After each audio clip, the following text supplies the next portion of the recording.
Well, I hope you guys are happy. I killed the intro just because you guys spammed Rings of Power 3 times. I had to honor that. I'm sorry. That's devotion for you.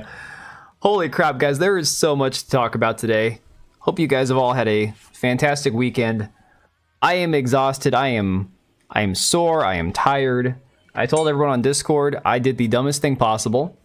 I went to a Nerf party for one of my kids' friends this weekend and used muscles in my legs to run around and duck and jump and dive and shoot that I hadn't used since probably last time I went paintballing as a teenager. So I can barely walk up and down stairs right now. It's embarrassing. I look like I'm 90, but to be honest, it's just from, just from playing Nerf. It's insane.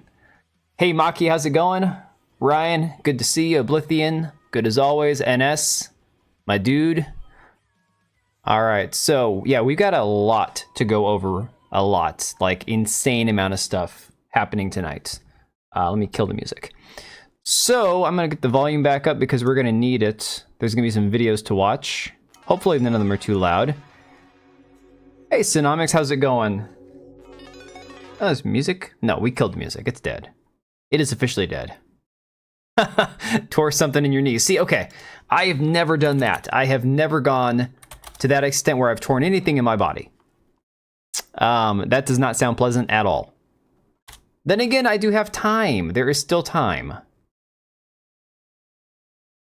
Yo, NS, you're starting early, dude. Save some of that energy for later, man. We got a lot to go through. Appreciate it, my dude.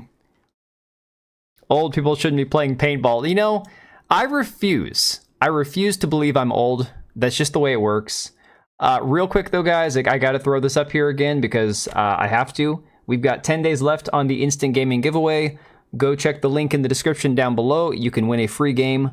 No purchase necessary. Make an account with them on their website. Enter my giveaway in the link down below and you could win whatever key you want that they offer on their website. So that's the one time I'm going to push that right now. It was cold and icy as normal here. Well, yeah. You know, honestly, cold and paintball kind of go together, but unfortunately it does tend to honestly like lean into a lot of that frozen paintball syndrome. I had a lot of that as a kid, especially we'd go paintballing in the winter, and the paintballs don't break when they hit you, and then it just feels like you're getting shot with rocks. Definitely not very pleasant. Okay, so first story. This one's a doozy. This one's pretty fantastic. Can you win Dragon Age? If they have it on Instant Gaming's website, I'm not sure if they have it right now or not. You're good with the games you're playing? Hey, nothing wrong with that, Ryan. You know, you could buy a new graphics card and get a copy of Dragon Age if that's your thing. We're gonna get into that in a little bit. So this chick Frogan, I don't even know if I'm saying that name correctly or not. Just this abysmal, miserable person. All right. This chick, I've seen her around. I've seen her on Twitter. I have seen this person posting some of the most insane shit out there. And again, I don't want to get into the whole Israel versus Palestine thing. That's not what I'm here to talk about. I don't like either side. I don't want to get in the middle of any of it. So it's like, to let them deal with that shit themselves, right? But this chick has been like hardcore, like commie Muslim LARPer, right? Like absolutely insane. Every bad take you could possibly have, this chick has had in the last few months, years. I know she's like a Twitch partner.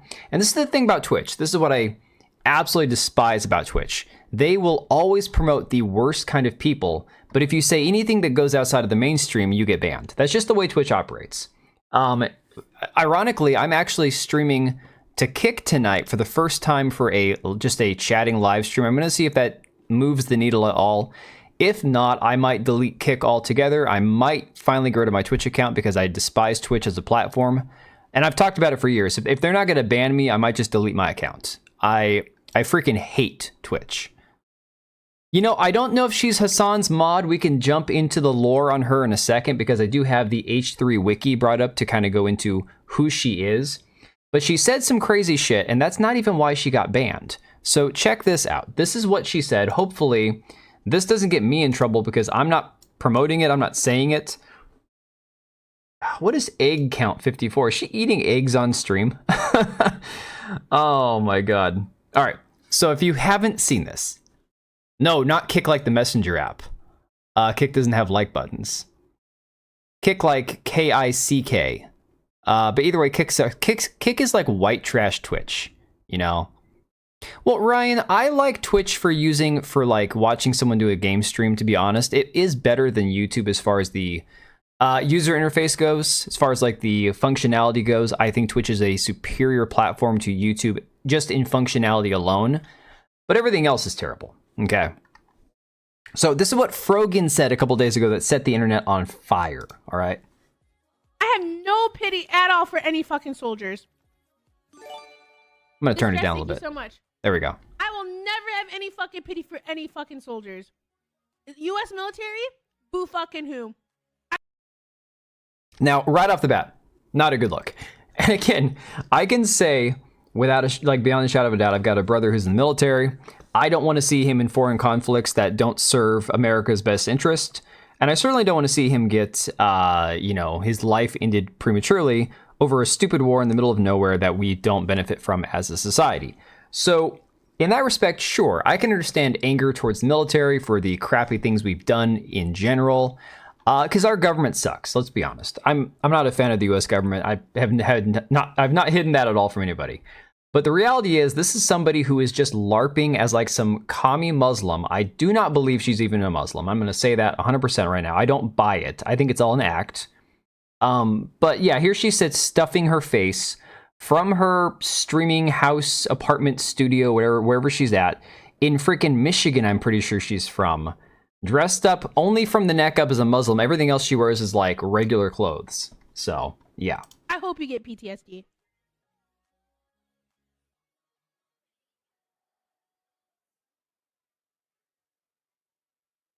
Rest in peace. We'll see. We'll see, Maki. You know?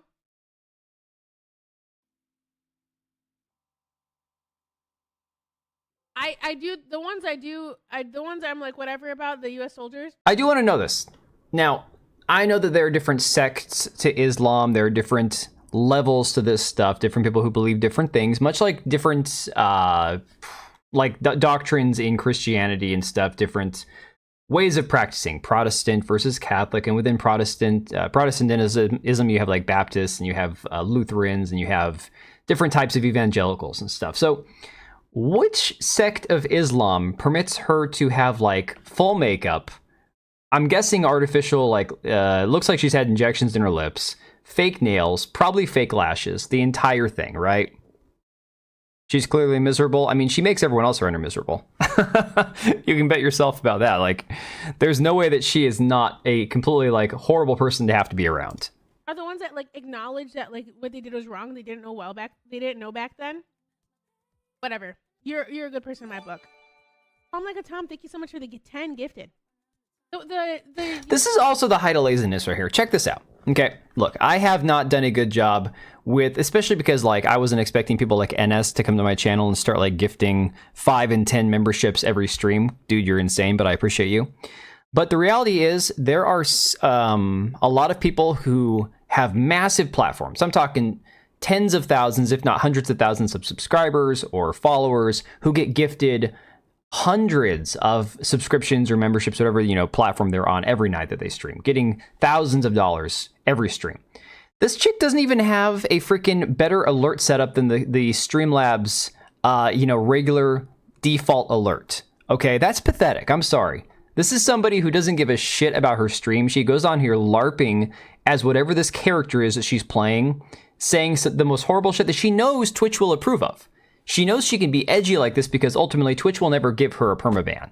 And we've seen it time and time before with like the titty streamers and stuff on Twitch. These people who get banned, it only makes them more popular. They always come back with a bigger audience. The chick who a year and a half ago, I did a video on her on this channel. She was a Twitch streamer that had no following, some chick in South America somewhere. She had like a couple thousand followers. Her boyfriend was doing stuff to her off camera. She was clearly enjoying herself. Got banned for like a week or two. Came back and had like 40,000 new followers, okay? It always benefits the streamer to get banned. She was calling Ludwig the white slur after he donated 10K to Palestine. Yeah, I saw something about how XQC, who I can't stand to listen to XQC. He drives me insane. Like, his voice is so annoying. But he was actually going after her, so, yeah. U.S. military that are like, yeah, like, I did this back then, but now I know it's wrong. Like, I'm changed. Like, fuck imperialism. Fuck this. You don't deserve the PTSD. But, like, any other motherfucker, you're joining them. You're like, oh, my God, I want my fucking Camaro. No student loans. Fuck you. I hope you get PTSD. And I hope you get no health insurance when you get back into fucking America. As she goes in for another bite. Just, I don't understand people like this.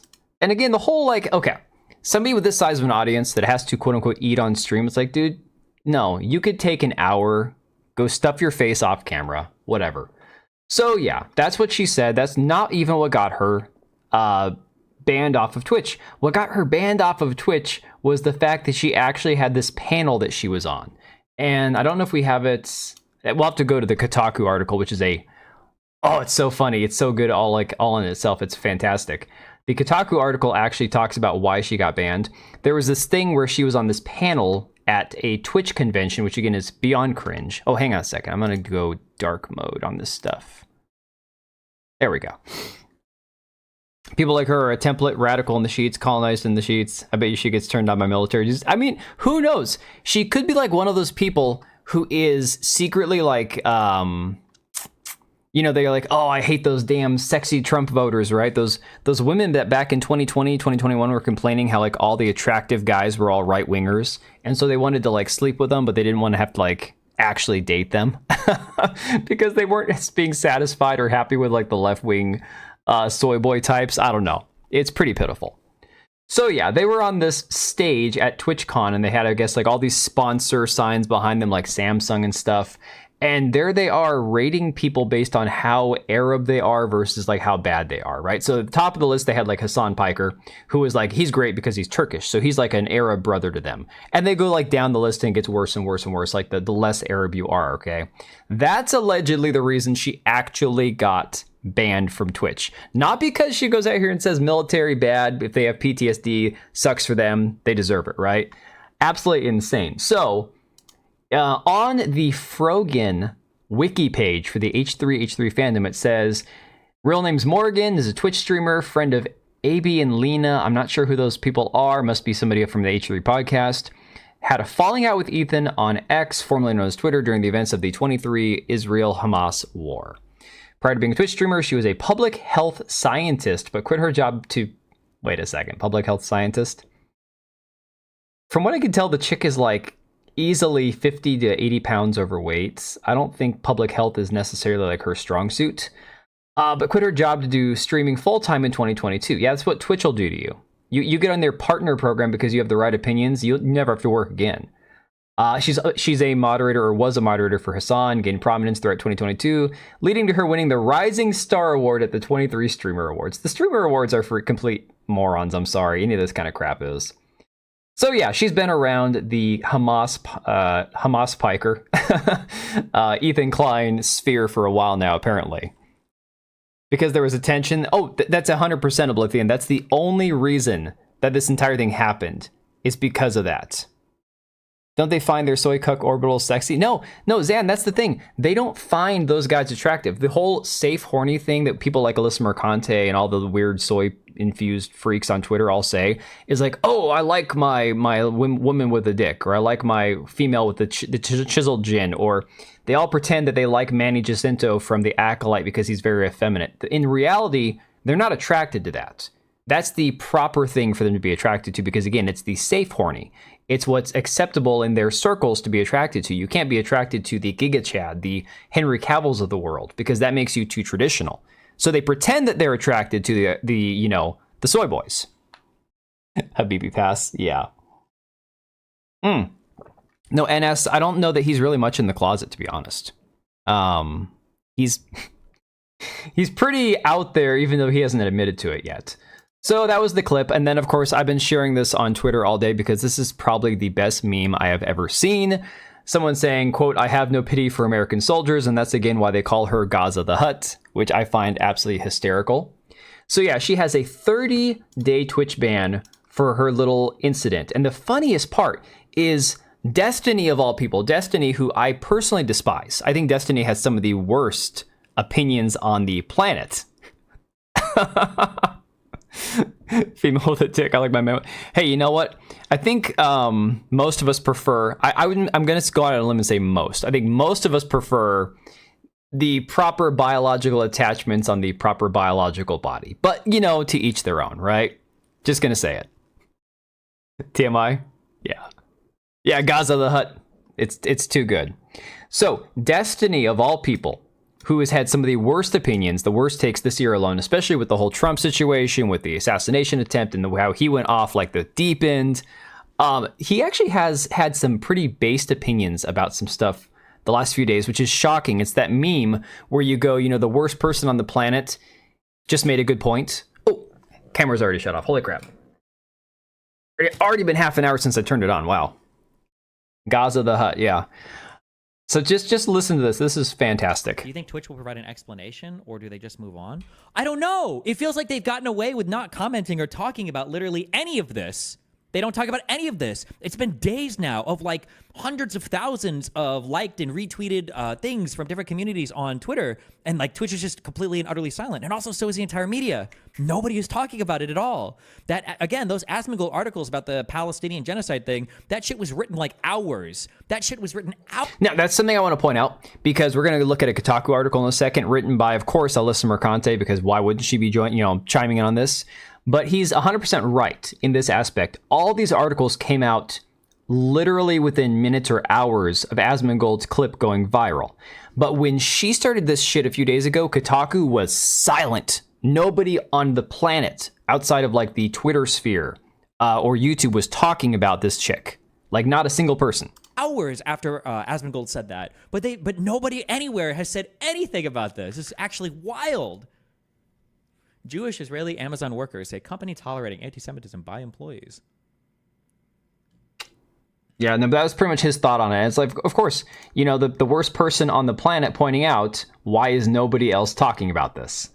But of course, she came out and issued this apology, which got community noted, like, to hell. It's absolutely beautiful.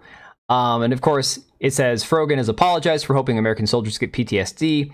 The beginning of the clip was worded poorly, and I do apologize for that. Check this out. This is the lack of soul. I'm going to say that this Frogan person is possibly like the most soulless individual I've ever seen.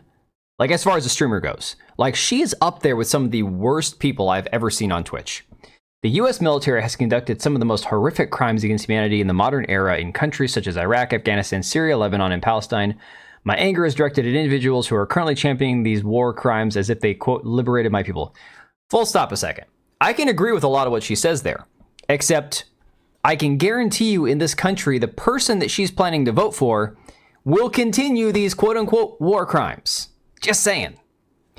If she voted for Obama, she voted for war crimes. Who drone struck that dude that was driving some water back to his house with his 9 kids that all came running out to his car and they all got vaporized by a drone strike? Pretty sure that wasn't under Trump, just saying.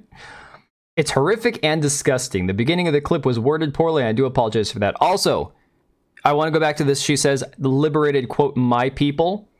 There's this very strange thing going on. I mean, we're going to get into this with Abubakar Salim, with Anya Chilatra from The Witcher, from this Unknown Nine Awakening game. There's this really weird situation that I don't know how we address as a society moving forward, but this dual identity that a lot of these multicultural people have embraced makes it very hard as a society to actually be cohesive and functioning as a unit, as a society of people that are supposed to be like-minded. We're all supposed to work for the same general goal, the good of our society. But we have these people who are embracing their ethnicity over their local identity of where they came from, where they were actually born.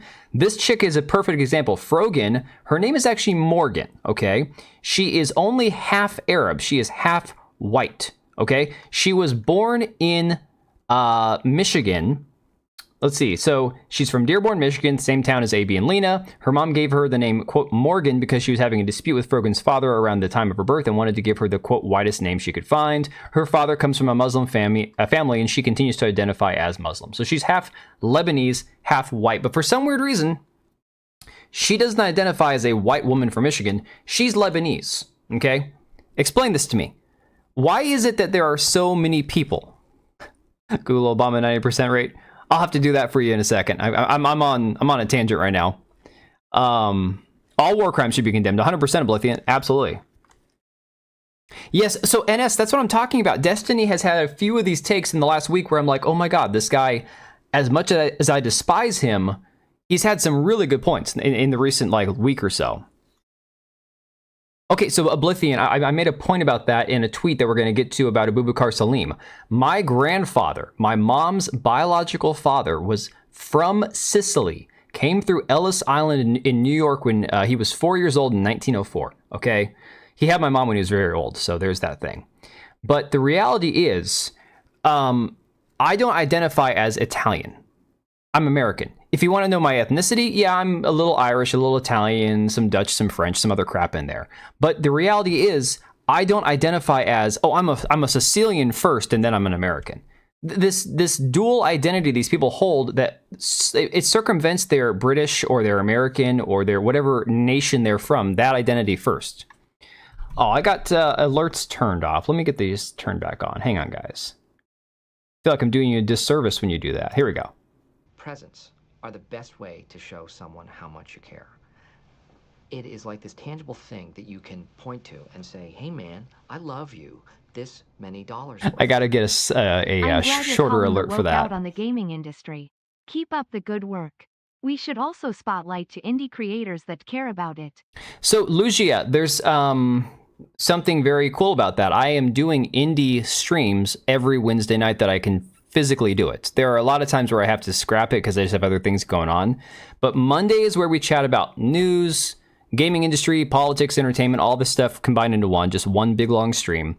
Wednesday, I do a indie spotlight stream. And then Friday, we do the streams for whatever game I just feel like playing. So basically 2 gaming streams a week, one of them focusing on an indie game. Sometimes there's 2.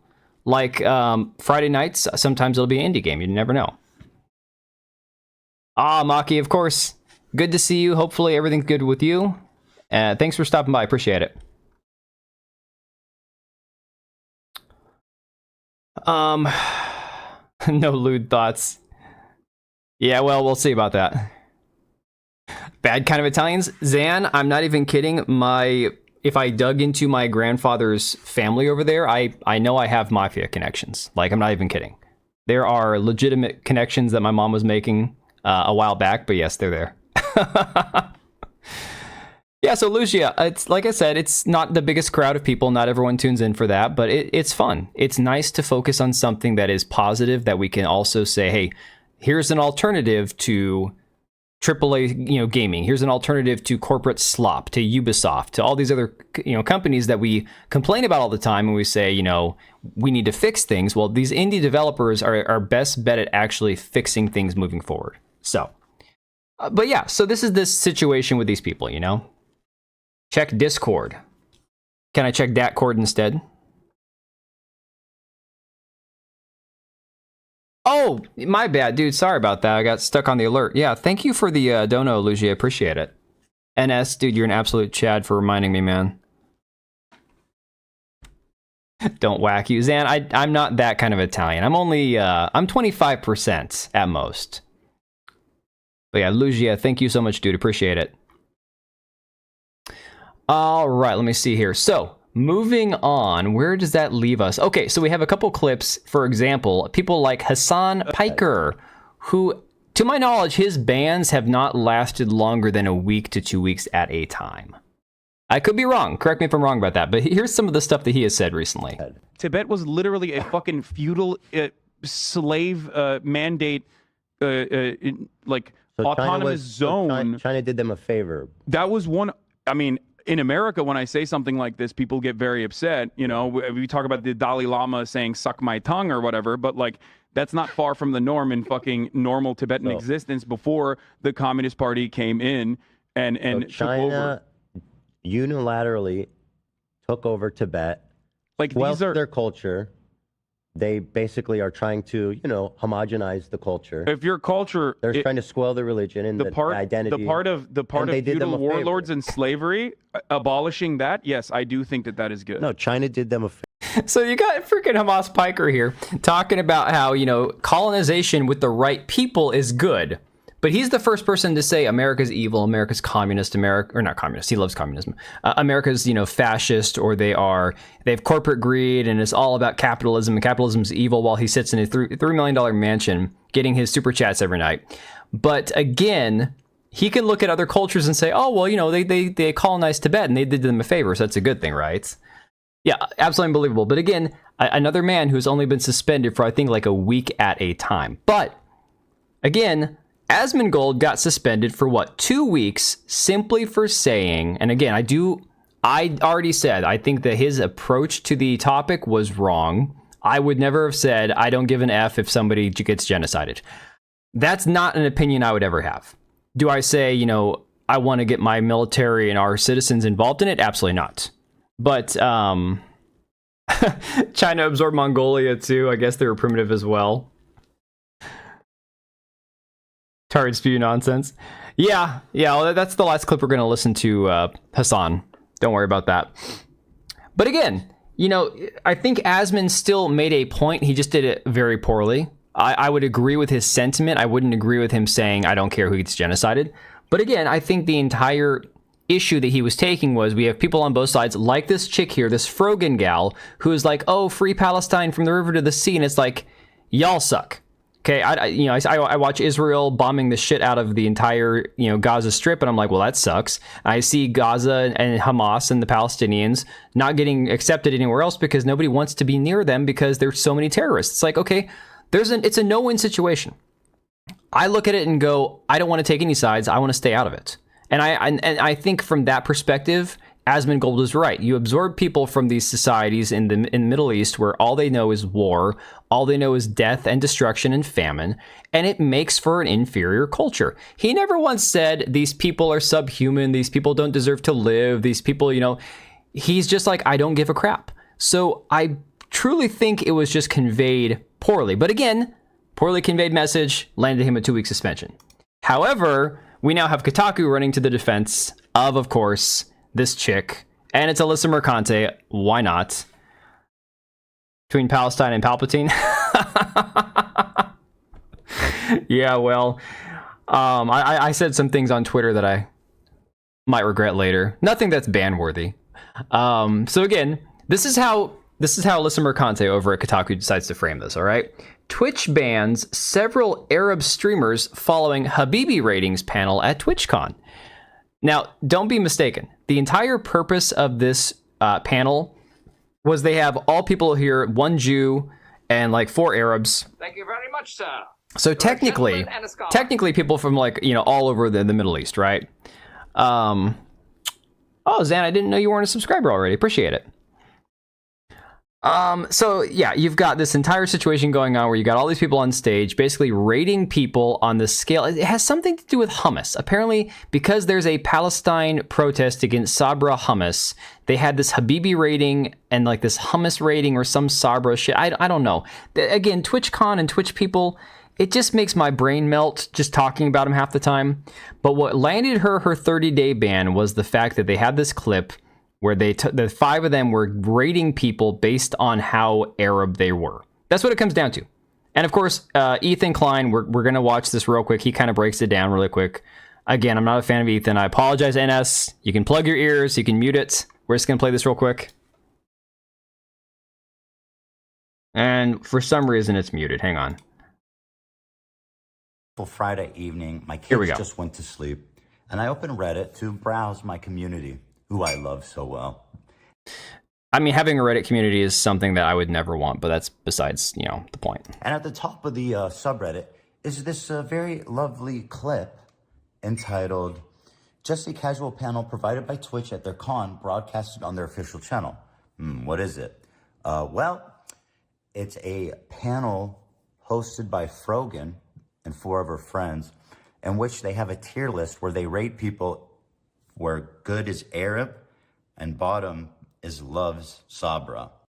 And again, Frogan comes out and says, oh, this has nothing to do with Jews. It has nothing to do with Israelis. And I'm like, okay.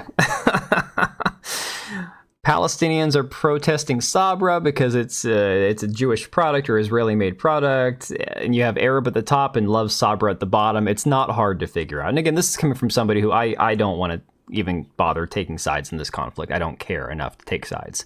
But it's like, guys, this is pretty freaking self-explanatory. Sabra is a very popular hummus brand. I know in Israel, it's don't you even dare, NS. Refrigerator, and it's kosher. They're an hey, American Travis, how's it company, going? But they've been the subject of the pro-Palestine boycott. I mean, it's kind of just Arab good, Jew bad. I mean, I'm having a hard time seeing this any other way. And what's crazy is that I've been suspecting that Twitch has an anti-Semitism problem.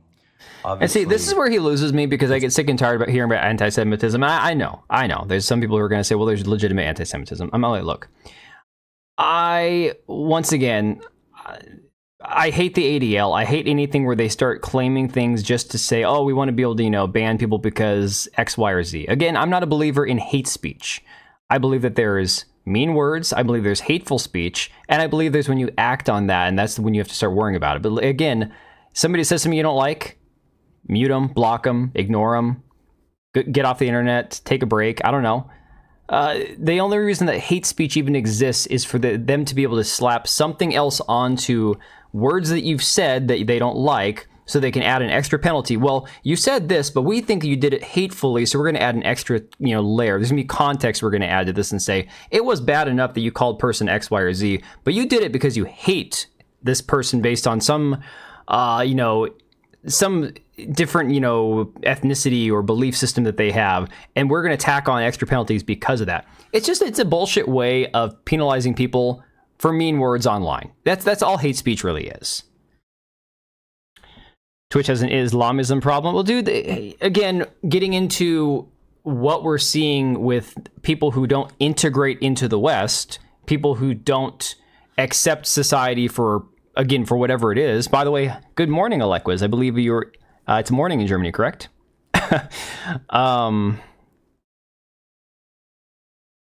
Not No love lost for the Jewish angle, but there's absolutely no sympathy again for the bullying that the Palestinian supporters have gone on with. Yeah, well, it's legitimate both sides, dude. And again, I know where you stand in S, and I'm somewhere on there. Again, the noticing part, I get that. I understand that there's it's very strange who controls a lot of the media and stuff in the world, but I look at it and go, look, I don't judge people based on their ethnicity. I never have, never will.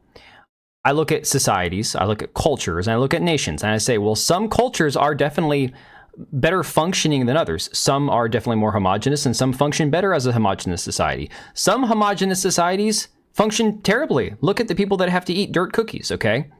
Haiti is a mostly homogenous society, and it's a complete devastated, it's a travesty as a nation goes.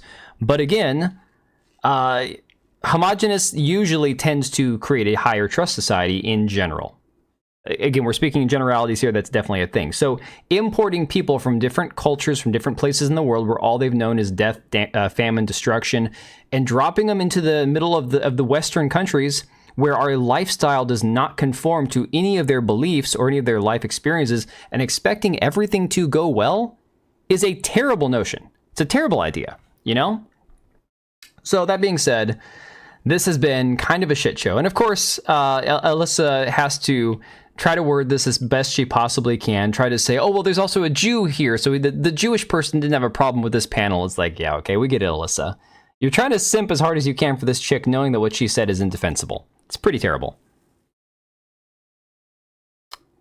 Yeah, and I mean, again, I think that there are examples where homogeneity doesn't necessarily always create a better society, but it definitely benefits societies that function better. I would say that.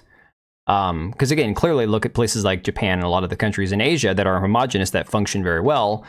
But again, compare that to a place like Haiti or Tanzania or the Congo or Djibouti or whatever. I mean, you're waiting for Trump McDonald. We'll get there. We'll get there. We're going to power through. So here is one that you guys have all probably appreciated. I got to turn off dark mode because the Quartering's website apparently doesn't do dark mode even with an extension. Don't ask me why. I was trying to save all of your guys' eyes, and so much for that. Apparently, ReviewTechUSA, who is a lolcow from before my time on YouTube, I don't know what he's famous for, why he's famous. I guess he used to do tech reviews and video game reviews and all sorts of technology-based YouTube content. Then he turned into what appears to be a bald, slovenly blob of a human being who spends way too much time online, being mad about everything. And people have been shitting on this guy for the last year or two. I mean, worse than Darkside Phil. But apparently it caused him to get to a point where he completely nuked his entire YouTube channel. Completely nuked it, gone. He deleted the entire thing. I guess he had a few million subscribers. Again, I didn't even know what he was all about. Just a video game reviewer? Okay, because the first time I ever even heard about him was years ago after I started watching the Quartering's content, right? And then all of a sudden he starts having beef with ReviewTechUSA, because that's what the Quartering does, is he starts shit with people so that he has content. I mean, I get it, that's kind of the way things go a lot of the time. And I'm like, okay, who the hell's this guy? And I look at him, I'm like, oh, I see a picture of him eating a pickle, suggestively. I'm like, yeah, I'm out.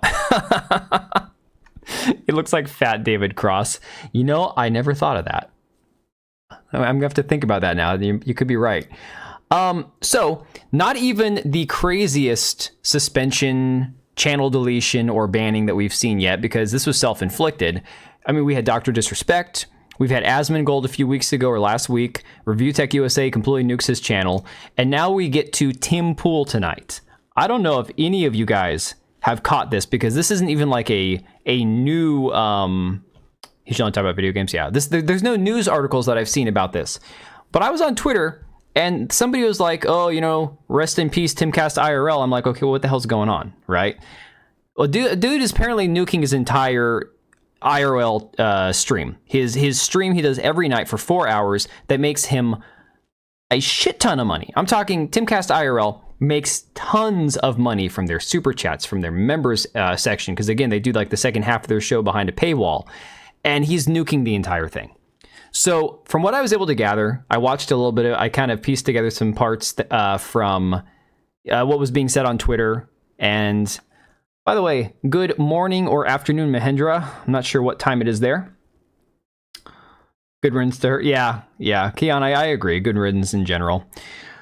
But yeah, apparently he got tired of people being lazy. He got tired of working 16-hour days, of not going home before sunset during the weekdays, not having enough time.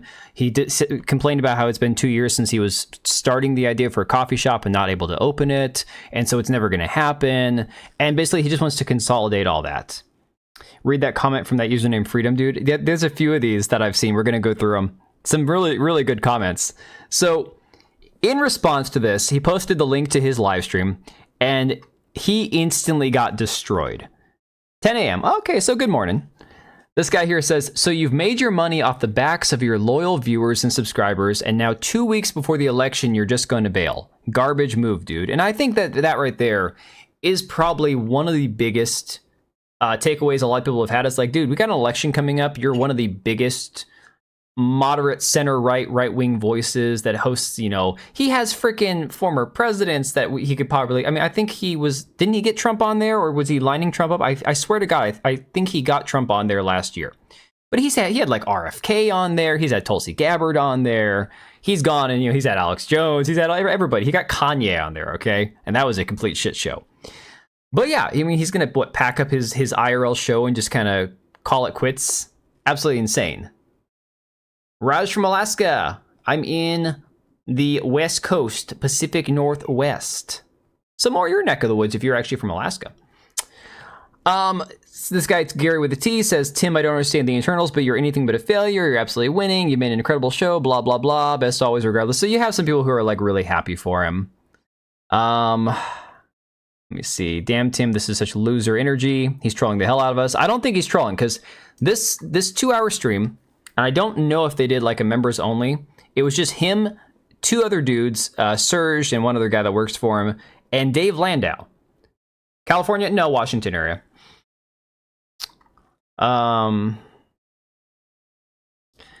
So here's a clip, because I watched like bits and pieces of the first 25, 30 minutes or so of this. This is pretty much like he is defeated. He's like giving up. We had a credible bomb threat that forced an evacuation. Okay. Yeah, I'm an OG. So I'll let you know some secrets too. Bomb threats and swatting. I mean, I can't imagine. Well, I'm not going to tell you where I'm from, Raj, exactly. I'm not tired. I want to work. I'm in the same state as Seattle, I'll tell you that. And so there are ways to do big shows. Like, I can keep doing my morning show. There's no issue. Yeah, I require 0 employees to do that. So I kind of feel like I shouldn't get paid less for... Like, so I'll give you some stories. We've had instances of people who work here leaking private information to far leftists who are harassing and stalking us. Oh, good. Yeah.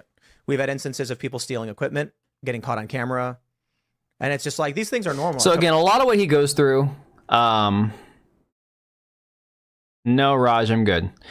So a lot of what he goes through is the fact that he has issues with his employees. He has issues with a lot of, the lack of energy, lack of effort that's being put into it, the fact that there are people that just kind of stand around at Timcast that don't actually do anything. They had apparently, this is their old studio, guys.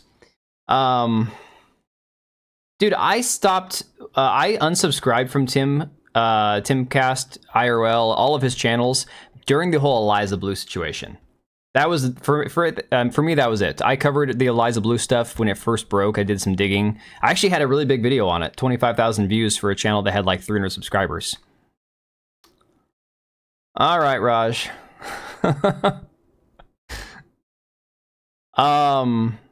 Just watched Tim on Pierce saying people aren't voting for Kamal because of racism and sexism, so he's been kind of bonkers lately. Maybe he's having like a mental breakdown. I don't know. But the reality is, it's one of those situations where he is just like, okay, so their main studio had issues because the graphics card and the computer crapped out and nobody had gotten around to replacing it. And he's like, I work 16-hour days, I'm making all this money, but I don't have time to fix all this stuff, blah, blah, blah. It's like, dude, tell somebody, here's the checkbook, go order a computer. Like, why couldn't he just go buy a freaking computer himself? I get it, he's working 16-hour days. Call somebody and say, yo, we need a new computer in here. To me, I feel like he doesn't want to do the show anymore. I feel like with everything he's been through, with Kanye, with all this other stuff, maybe he's just calling it quits because he's just tired. And I get that. Maybe he's just tired, you know?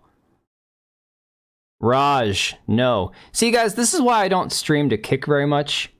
All I'm getting from Kick is one dude who wants to give me a free gift card for Starbucks if I meet him in person. Swear to God, I'm just gonna, guys, if you're on Kick, I'm sorry, I'm closing the Kick chat. I'm not looking at this stupid shit. That's it. I'm deleting my Kick channel. You checked out during the Eliza Blue crap too. Yeah, I remember Magoose. By the way, good to see you. It's been a while. Yeah, that turned a lot of us off. It burned a lot of us because I was a everyday Timcast watcher. I was not I wasn't like paying for membership. I wasn't doing that stuff. I was just like, you know what? I'll have the content creators that I watch for like gaming news, pop culture news. Timcast, Sticks, Hex, and Hammer, they were kind of like my politics and news that I'd follow, kind of get like, differing opinions and stuff, kind of cover some of that shit. And I got so burned by his take, his perspective, the way that he approached the entire Eliza Blue situation. Well, NS, I have this idiot on Kick, and of course I closed out the chat so I can't see him now, who's like, oh, I live in Seattle, maybe we could meet. I think I've seen you in person. I can give you a gift card. It's like, dude, piss off. Like, no, you haven't. Good riddance. So yeah, I'm just going to delete my Kick channel. Screw that freaking god-awful white trash piece of crap website. Pardon my French, but my God, I hate Kick. I might hate Kick more than I hate Twitch, to be honest. Having not watched Tim for a while, I think he might be breaking, so he's pushing himself away from doing big content. I don't imagine he'll vanish, but he'll likely go smaller. Weird dynamic for people, so of course you're going to have freeloaders. Yeah, but at least Magoose, I want to say that he didn't do it in a weird cultish way. I think, honestly, he would probably benefit if he ran things more like a cult leader. I think he's trying to run it more like a commune, which might be what's causing the problems.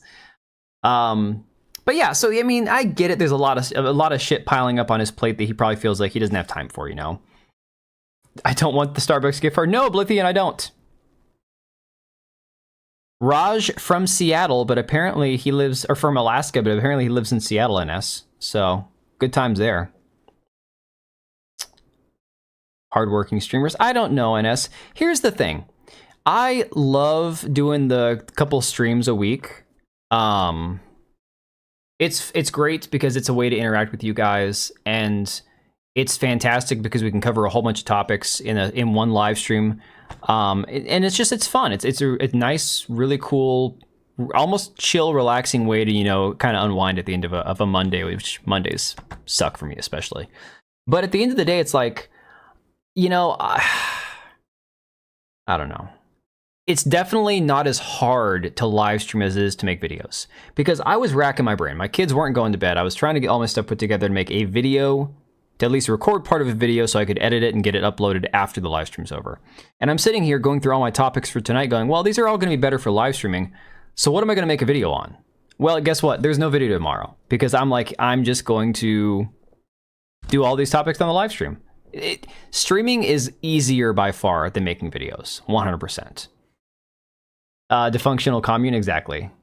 Tim's tech issue is he went too high tech and professional for a studio. He didn't need that. Maybe, Jim, that could be it. How will you watch Amaranth? Get out of here. I intentionally disable or by default try to hide as many of those that pop up on the front screen. I'll be sitting here minding my own business. I'll go to Twitch to check something for my channel. I can't remember what I have on my About Me profile on there. I go and I check that, and I go to the main page and here's some gal with her tits hanging out. I'm like, really? You can use the clips in the live streams as videos. Yeah, true, Bulan, but honestly, I don't, because I like to do my videos in one take if possible, or at least in one sitting. And then NS has got me kind of going back, inspired to go back and do more videos. Not scripted like I used to do, but just try to make better videos, better content quality than just recording an 8-minute video talking about the news. And I honestly enjoy that better. Well, NS, I've already got something else cooking. Yeah, I got a big one. I got a big one cooking, but I can't talk too much about that until I have it figured out. But yeah, I was going to cover like the Abubakar Salim controversy, but I'm like, that's so much better for an actual live stream. So I'm just going to do that tonight. So no video tomorrow, it is what it is. But hey, we're all here together. Totally get it. Whose Fiero is that? My brother's. Okay, sweet. It's cool.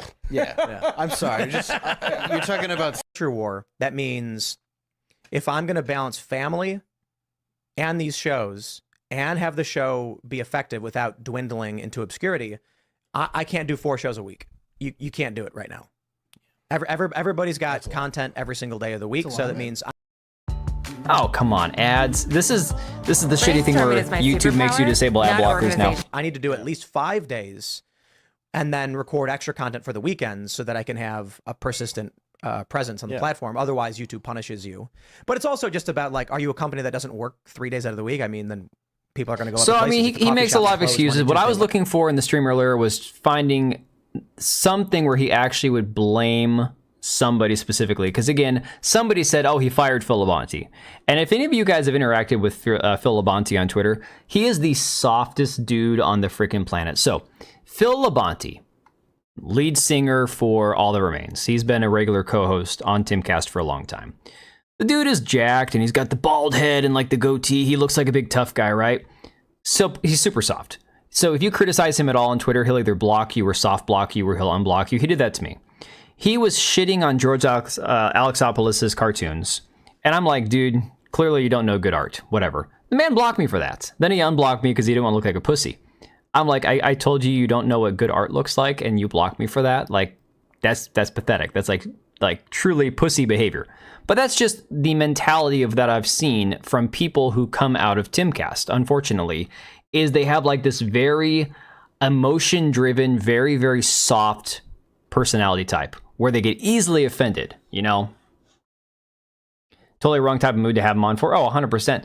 And on this clip, Magoose, Tim is like, oh, you know, Dave, I was just going to cancel the show, but you had already flown out here, so I didn't want to do it. It's like, you probably would have been better off just to cancel the show. You know, I think that's probably doing Dave a massive disservice, to be honest. Wednesday, then no one's going to go there. The point where we've got multiple people and we've built this big studio, I don't know what is what. When I built the studio, I knew every output, I knew every input. Now I have no idea. So when the computer breaks, I'm like, I don't know why. So to Jim's point, this is 100% the problem. He got too big. Got too big, didn't have enough people around him, didn't hire enough people around him that actually know what they're doing to help him keep his technology issues at bay, you know? And again, even if he can't fix the computer, you can say, we'll get somebody in here who can. He could just hire somebody who is an actual tech person to be working there 24/7. But this just seems like we said, Magoose, like a dysfunctional commune. Like they're just not properly set up to function the way that they are. Has those art panels hung up on his walls. Why would he do that? You know, I don't know. I don't know why he does the things he does. No YouTube ads ever. You still get embedded on some web pages. That's weird, Wild. It didn't show me your previous comment about ads. If it did, I didn't see it. Yeah, I swear to God, chat is not giving me all of what you guys put through here. YouTube doesn't always show me everything you guys say. But yeah, so Tim Pool apparently is having a mental breakdown. He says he's going to go back to just having his morning show and maybe some other stuff, and that he's going to scrap Timcast IRL. Which, by the looks of it, I don't know if you guys saw a clip or not, but he basically just has.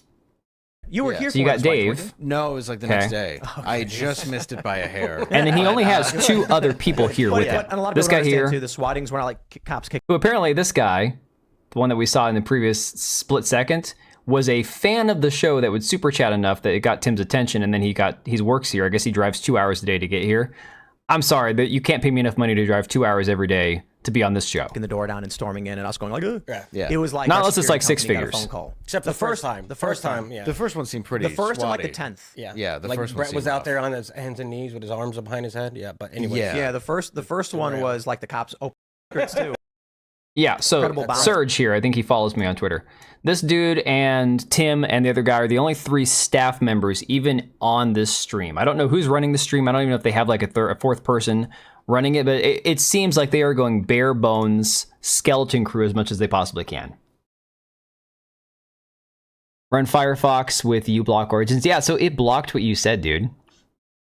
He can't rely on people, but that's easy. Hire real professionals. Dude, 100%. I know. To the sound of Pac-Man die. The funniest thing is, he even got a lot of dislikes on this video. I mean, it's like, let me refresh it and see how many it's up to now. 25,000 likes to 3.2 thousand dislikes. So it didn't gain like hardly any likes, and it gained 0.4 thousand dislikes from the time that I got this page loaded. So clearly people are not happy. Maybe Raj would drive 2 hours to be on your show. Raj can just stop being a creep. That's what he can do. Like, holy shit.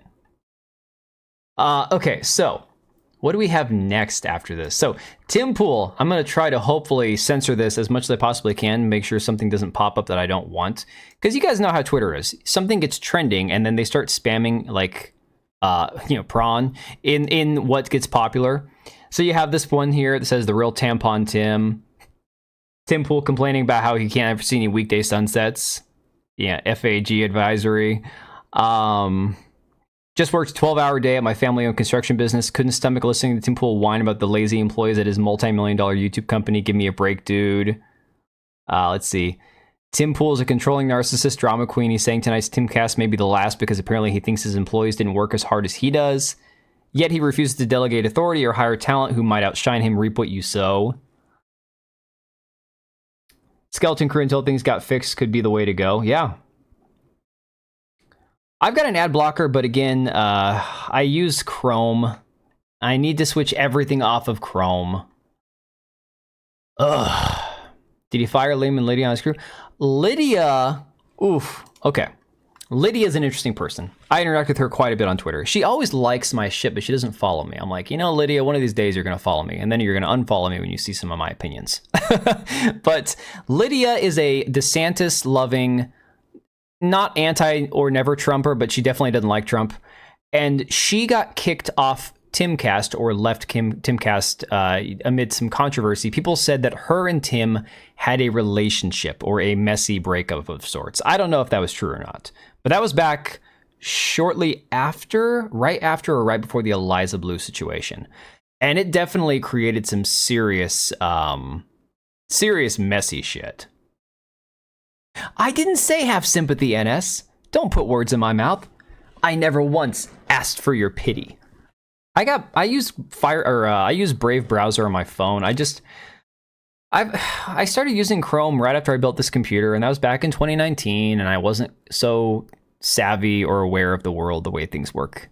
And I just had everything on Chrome, and it took me a couple years to realize I shouldn't be using Chrome. And now I just have to take the time, which I don't have, to switch everything off of Chrome. Tim Pool's going to end his show because he doesn't know how to run a company or hire someone that can keep his studio running properly. Why do you need $1 million studio to do a shitty webcast? People do it every day on YouTube. Hey now. You're not wrong though, Blink. Tim Pool is quitting and possibly firing his entire company because a graphics card died. Now, he did say this has been coming for months. But again, I don't know. So, Wild, DB. What happens is, early on when something starts trending, so this happened last week. There was a lot of stuff about P. Diddy, right? Because there was a lot of information coming out. I went on the browse feature, the explore feature on Twitter, and I typed in P. Diddy. The top 100 posts as I was scrolling to see something about P. Diddy, they were all adult content that had nothing to do with P. Diddy. Okay? Like not one freaking bit. So it's not it's not like an algorithmic thing where it's like, oh, well, you looked at this, so now we're just going to feed this to you. No. Like, okay, YouTube does the same thing with their advertisements. Guys, I'm telling you right now, I don't click on anything weird on YouTube. I don't watch anything like the channels that you guys all watch is all I watch. You know, I watch the commentators, the content creators, the people that cover the news, politics, gaming, blah, blah, blah. That's it. That's all I use YouTube for anymore. And yet I still get advertisements for like anime, waifu, simulator, game shit. I don't click on any of the links. It's just what it feeds me. It's not something that I search on Google. It's not something that I look up like on my phone or on my computer and forget that I searched for it. It's just what gets fed to your phone sometimes. Sometimes it doesn't. It's not an algorithm.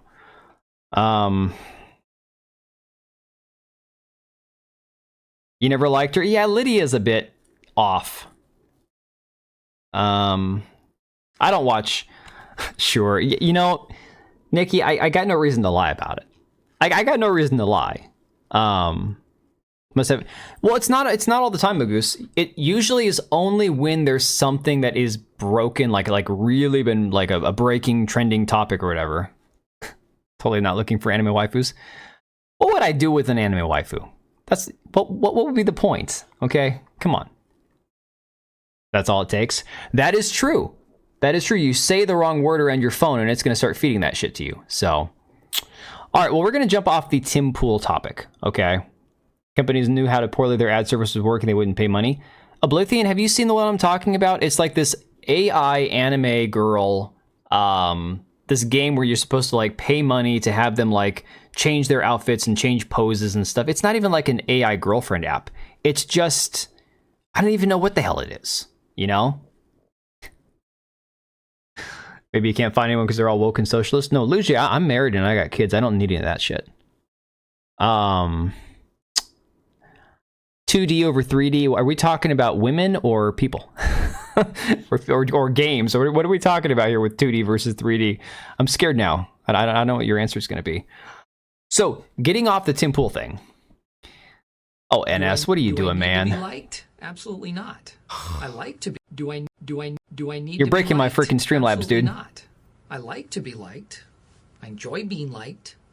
I have to be liked. I have to be liked. It's just AI prawn is all it is, Jonathan. Thank you, NS, dude. You are a freaking rock star, man. One of these days, I'm gonna have this thing ready to go for you. You get a round of applause if I can actually make it work. Can we do this properly? That's a fart. When did that become a fart? What is going on? Why is that a fart? My freaking chatbot or my Streamlabs thing updated, and it changed all my freaking noises. That is insane. Just don't click. Well, Ryan, I don't click on it. That's not the point.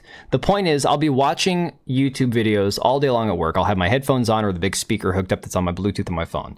And I'll just be going through my daily, routine at work or whatever. And it'll get to where I have to skip an ad. And it will be the same, like, AI girlfriend app or whatever every freaking time. Over and over and over again. And I'm like, I never click on it. So I don't know why they keep... It's like the current... It's like when you see all the Kamala Harris ads. It's the thing that's, currently being pushed in everyone's algorithm, Farts on his dono and gifter. Thank you very much. I'll show you right now. You're a Hang on. gentleman and a scholar. I don't know if I can show you because I can't stretch the cord far enough. My Stream Deck, the thing that's supposed to be applause is making a farting noise, and the applause doesn't have an icon anymore. So my Stream Deck updated before the stream, and it must have reversed them and didn't update the icon. It's not my fault, okay? It's not my fault at all. Dwolfrin, KJP, thanks for subscribing. Same to you. Kai Guy Nikki. Let me see. You have not, but you get ads for Disney on Clownfish. They need to exclude content.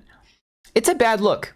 It is really a bad look when they run a Disney ad on a channel that's shitting on Disney. I see this all the time. They'll be talking about The Acolyte or Agatha, and then they'll run an ad for Agatha. It's like, guys, this is not good advertising.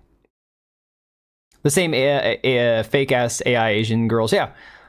So guys, funny story. Before we get on to this other topic, talking about Unknown 9 Awakening, and let me get the dark mode back on for you guys. There we go. Saves your eyes and mine. I don't know why I can't get rid of this ad over here. It's because my ad blocker sucks. Temu ads for women's clothing. I got a freaking email earlier for a sponsorship opportunity for Cupid AI. I'm pretty sure you guys can figure out what that shit is, right? Cupid AI. I look into it, I'm like, okay, no, this cannot be real. And sure enough, it is real. It is, oh yeah, we are going to replace girlfriends with an AI girlfriend, and it's an app that, blah, blah, blah, blah, blah. I'm like, dude, are you freaking kidding me? Like, no way. Do I need to be liked? Absolutely not. Dude, I like NS. to be liked. You got to stop, man. I enjoy being liked. I have to be liked. Last one for good measure. Well, you gifted it to a great person. Magoose has been on my channel for years now. I feel like Magoose has been following me since before the Eliza Blue thing. Funniest thing you got from talking on your phone was an ad for a book of poetry. That's fantastic. Apparently written by the Orange Man. NS, thanks again, dude. You are awesome. You get one more fart.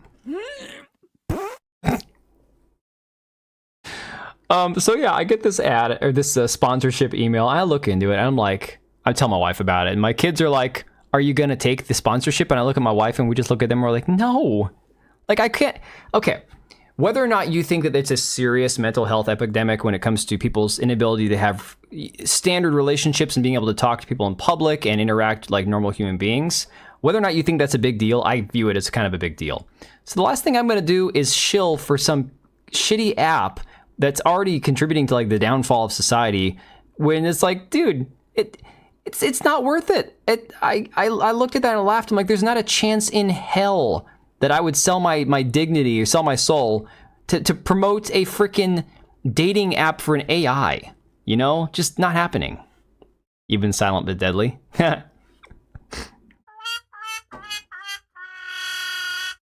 Hey, fart jokes never go out of style. Let's be fair. Okay, fart jokes will always be here. Just like, you know, farts. They don't go anywhere. So, jumping on to this topic about Hypnotic. Now, again, a lot of people, when I first started making the videos, after Gamergate 2 kicked off and everything, might shift the overtime window on woman standards when dudes prefer AI. I don't know. I don't feel like it'll help. I don't feel like that'll fix anything or make anything any better. If anything, I think it'll just make the rift, the divide between men and women, even worse. I don't think it's gonna magically fix things to be like, oh, you know what? Now that we have women AI, we don't need women anymore. Women are gonna suddenly wake up and be like, oh, I want to be with a man now and have him treat me nicely. I just don't think that's going to fix things. You know? I don't know. Let me read you the email they sent me. Okay. Give me a second. Let me find this email. Hang on. I am dealing with what feels like another cold coming on, which I'm really hoping I can avoid, because holy shit, that'd be like the third time I've been sick in like a month and a half.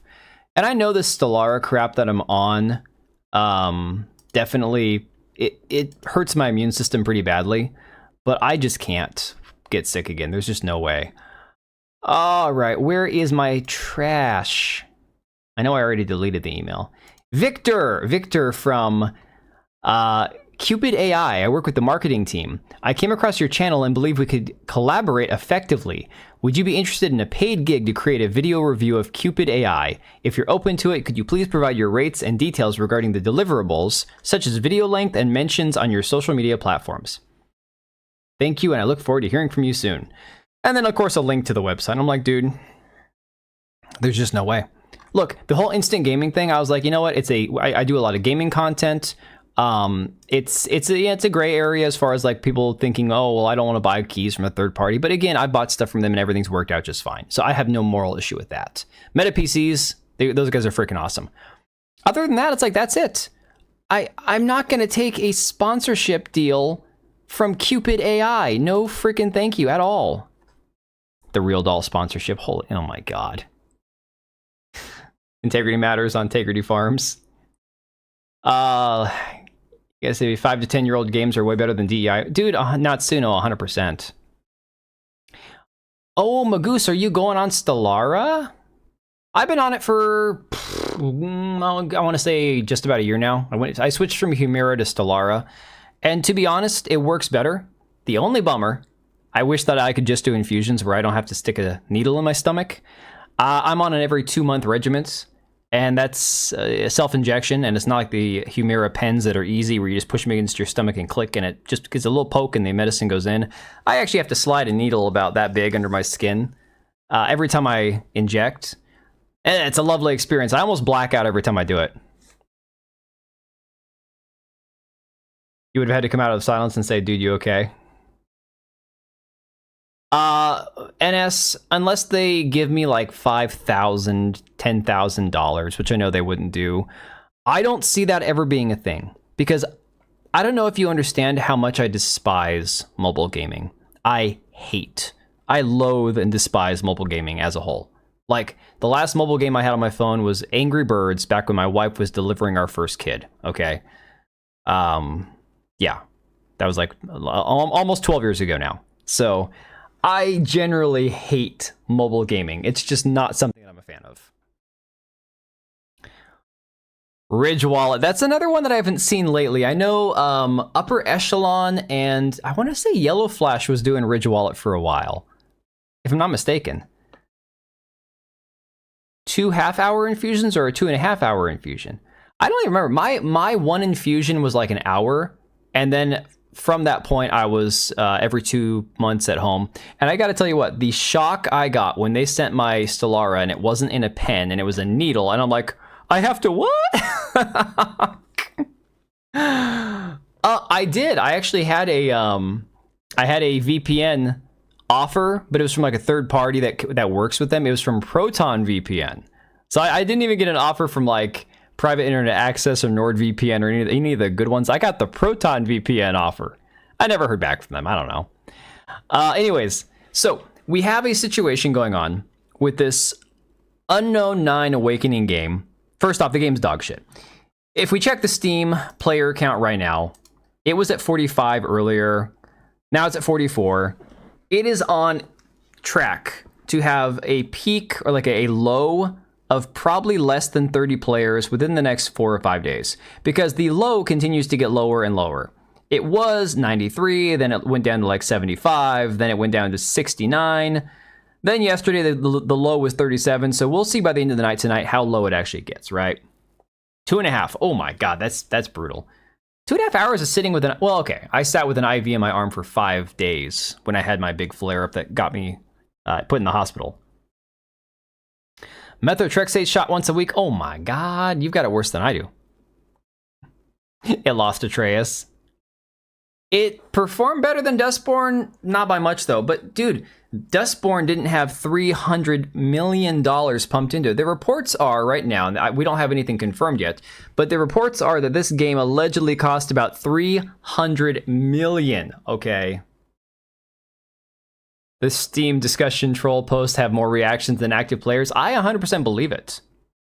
Do you know? Yes, I saw that Bandai game Code Vein had more players than Unknown 9, and I'm not surprised. Code Vein's one that's been in my back catalog to pick up at some point. I've been planning to get it. It's been on sale a million times on Steam in the last 2 years, and I'm like, eventually I'll buy it and get around to playing it. So yeah, it's not doing well. And a lot of it has to do with the fact that they decided to go with Sweet Baby Inc., and the writing for the game is shit, and the story is shit. But what's even sadder is Anya Chilatra, who I was actually a fan of on The Witcher show, despite the fact that she does not look like Yennefer. I thought she did as good a job as she possibly could. She's kind of a weird-looking chick, but she's honestly pretty in my opinion. $300 million, 285 max on Steam. And you know that the console numbers aren't much better, you know? Oh, gameplay's terrible. Dude, I watched the... live stream launch gameplay thing that those two dudes did sitting down talking about the game, and I'm watching the gameplay going, oh my God, this is shit.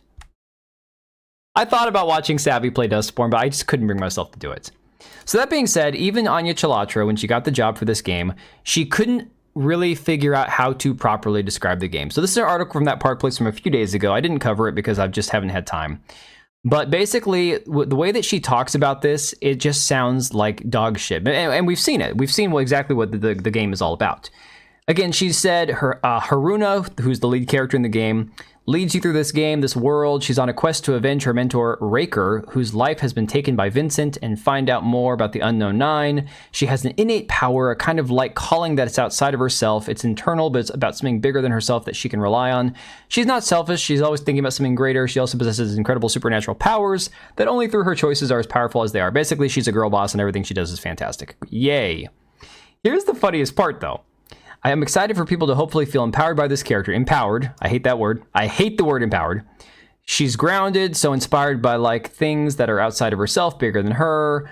I don't think I've ever seen that connection to a game as diverse as this is, with that many voices, that kind of exploration. Why wouldn't I want to play this character, especially lend my culture? Now, this is the part that we talked about earlier, and this is the part that really pisses me off. Like, hardcore pisses me off. Especially lend my culture and that part of myself, the Indian heritage, that part of myself to this woman of Indian descent. Anya Chilatra is half Indian. She's half English. She was raised in Britain. She attended the frickin', what's the name of it? Let me see. Do they have that on this article? I think John put it on the article here. I want to get the name right because it's important. I wonder if it's on this article. I saw it somewhere and I was shocked. I couldn't believe that she actually attended that place. But anyways, here's some of the gameplay we were talking about, guys. And it's akin to, you know, Star Wars Outlaws, some of the same shit we've seen before, right? These enemies just kind of standing around frozen in place. Buggy mess.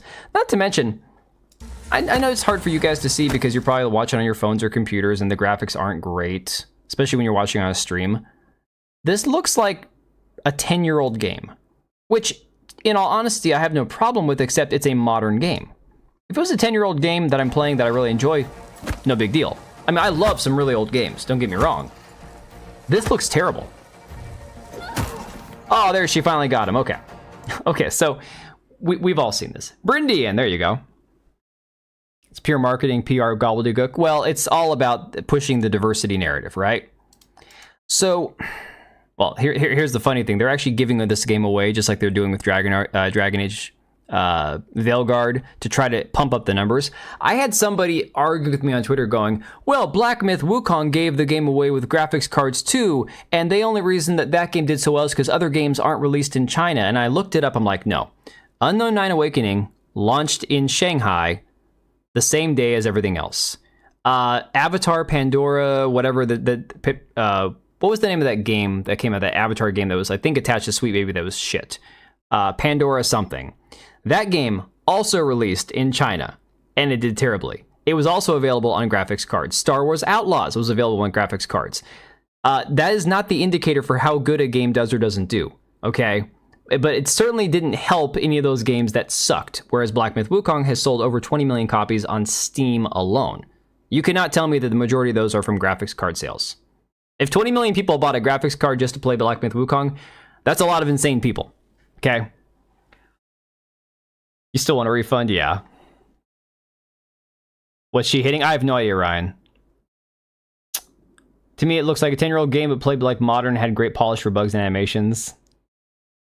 Maybe Skull and Bones was. Maybe we need to lower our standards. AAA no longer means what it used to. But anyways, we're seeing games like this go out on graphics cards, and the numbers are still shit. I mean, look, I built my wife's computer. I'm still getting it ready to go so I can replace her computer with it, swap everything out, because she runs a home-based business and she needs her computer to be reliable. So I'm like, okay, I'll take some of my old parts, put some new parts together, bam, we have a new computer. I just have to get it like fully, everything that I need downloaded on it. But I was gonna just give her my graphics card and buy myself a new one, and then I looked at the 4070s, and I'm like, I don't want a copy of Star Wars Outlaws. I'm like, I'm not gonna buy a 4070 and get a game with it I'm never gonna play. So I'm like, okay, I'll get her a 4060, and I'll get a better graphics card a year from now, and maybe it'll have a game I actually want. But you can't tell me that people are that influenced to go buy a graphics card simply because Black Myth Wukong was available on it. Like, again, apples to oranges. The point is that these games are just dying by the wayside, despite the fact that they're giving these games away with graphics cards. Whereas a game like Black Myth Wukong, it didn't matter, you know? Yeah, I think most of us can handle not amazing graphics. It's not about the graphics needing to be amazing. It's about the gameplay, the story, the actual spirit of the game needing to be something that captivates you and makes you want to continue playing it. I mean, that's just a reality. Video games, while I get it, they have a lot of cutscenes. Some games are more cinematic than others. The gameplay itself, if instead of watching a TV show or a movie, you want to get immersed in the game. Whether you enjoy cinematics is a whole different topic. I loved the cinematics from the Prince of Persia games. The first two games were fantastic, but the gameplay as well was killer. The first two Prince of Persia games were fantastic games. Makes you think prices are being inflated with trash games. I don't know. My first, I'm still using my original graphics card. My first, setup came with that game Godfall, which wasn't a terrible game. It was just boring, and it didn't run very well on my computer, on my setup. I couldn't stream it. Like, I can play the game, but I can't stream it. So I was just like, I never finished it. Played it a little bit, whatever. Content is king, 100%. Bad transitions, reactions, etc. So, that being said, there was something about this that kind of set me off. Because, again, Anya Chilatra, being half Indian but half English, identifies with the Indian side of her personality, her ethnicity, whatever. This chick, again, born in Britain, attended, let me see if I can find the name of this place, because I quote tweeted this about Abubakar Salim. I wasn't going to go this far ahead, but I need to find it. Okay. She attended the London Academy of Music and Dramatic Art, which is like 10,000 euros or dollars a year. It's expensive to go there. It's a select school, okay? she went there, the London Academy of Music and Dramatic Art. So clearly she was a very, I will say, privileged person growing up to be able to go there. And yet she, for some reason, identifies with the Indian side of her heritage. Worse than that, Smash GT pointed out that apparently, when it comes down to it, she was simply a DEI hire for this role, which he points out right here in this clip on YouTube. But she basically admits that she didn't even have to audition for the role. Kim Belair, David Bedard, they wrote this role for her, for an Indian woman, and said, here you go. And this is the thing, voice acting shouldn't have to match the person. But for some weird reason, there's nobody that ever has a problem with Kratos from God of War being a black guy. Like, I think Christopher Judge has an amazing voice, and I've never seen one person criticize the fact that they have a black man voicing Kratos. But for anybody who's not white, you have to have somebody that matches the character. And for some weird reason, we're seeing this thing where these people who are multicultural only identify with the ethnic minority, if you will, side of their heritage. So here's her own words talking about how she got the job. I didn't audition. I was offered the opportunity, and I jumped at it. I grabbed it with both hands because it was... I didn't audition. I was offered the opportunity. Once again, no, she's not Indian. 100% Mahendra. She's not. I didn't audition. I was offered the opportunity. That means Kim Belair went to her and said, I wrote a role for you. Please do it. It's what an amazing opportunity for me to do motion capture. I love working with my body. I'm very inspired by Andy Serkis. But okay, but Zan, that's the thing. Bart Simpson could be played by a girl, but they still made Hank Azaria give up playing Apu because of the fact that he is not, Indian. Again, if it's a white character, anybody else can play it. Prince of Persia 1, Sands of Time, and what was the name of the sequel? It was like, it went from like a teen rating to a mature rating, and it was so badass. Something Fate, Dark, no, not Dark Fate. Help me out here, guys. What was the second Prince of Persia name? That game was so good. It had Fate chasing you the entire game. You have to they'd put the Godsmack music in, and it would start the guitar riff would start, and you'd have to run for your life. God, those games were so good. Yeah, so again, just proving the point that this game from top to bottom was ill-conceived, poorly put together, and just a terrible idea. So that ties into Abubakar Salim and Surgent Studios and Tales of Kenzera, a game that I covered a lot when it first released. Forgotten Time? That wasn't the name of the game. What was the sequel of Sands of Time? I'm gonna have to look this up, guys. I had it on my GameCube. Warrior Within, there you go. Naruto was voiced by an older lady. I remember seeing that. Oh, Warrior Within was fantastic. If you guys never played that game, back in the day, it was peak. That game was so good. But yeah, honestly, it was like they took the everything great from the first game, added better combat and a grittier, darker, tone to the entire game, as well as some Godsmack music, which at the time was, again, you can look back now and say it was kind of cringe. I really enjoyed it. I don't know. It was good times. So, Tales of Kenzera Zao, a game that I was on record saying I had no problem with. I had no issue with the game. I had no issue with the studio behind it. The fact that they chose to work with Sweet Baby Inc. was kind of weird. It was kind of a strange choice. But again, it was like, okay, well, the gameplay itself seems fine. Story seems fine. The guy who made the game, it was like, okay, well, it was how he was dealing with the grief of his father passing. And, that sucks and all that. But it was okay, so no big deal there.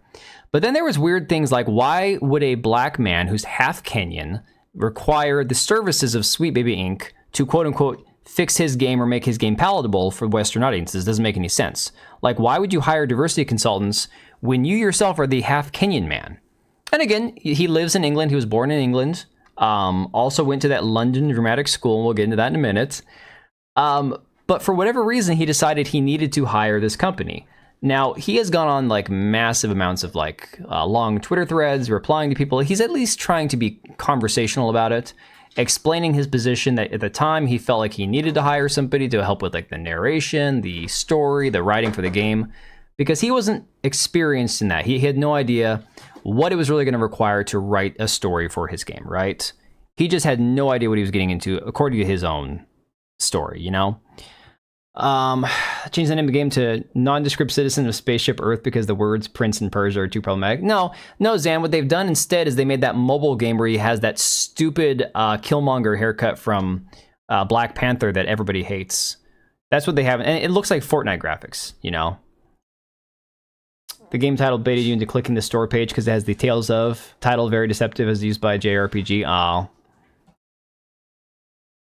You watched and read the first issue of Naruto and it's basically a Dragon Ball ripoff. Well, you guys are talking to somebody who doesn't watch anime, so for me, it's all foreign to me. I mean, I've been very open about the fact that I am just not an anime connoisseur. Never consumed it, other than like my kids watching, you know, Pokemon, and that's about it. But you know, it's all good. It is what it is. It's not something that I have much time for right now, so it's just going to be what it's going to be, you know. So that being said, there has been a lot the last couple days, a lot of drama surrounding this.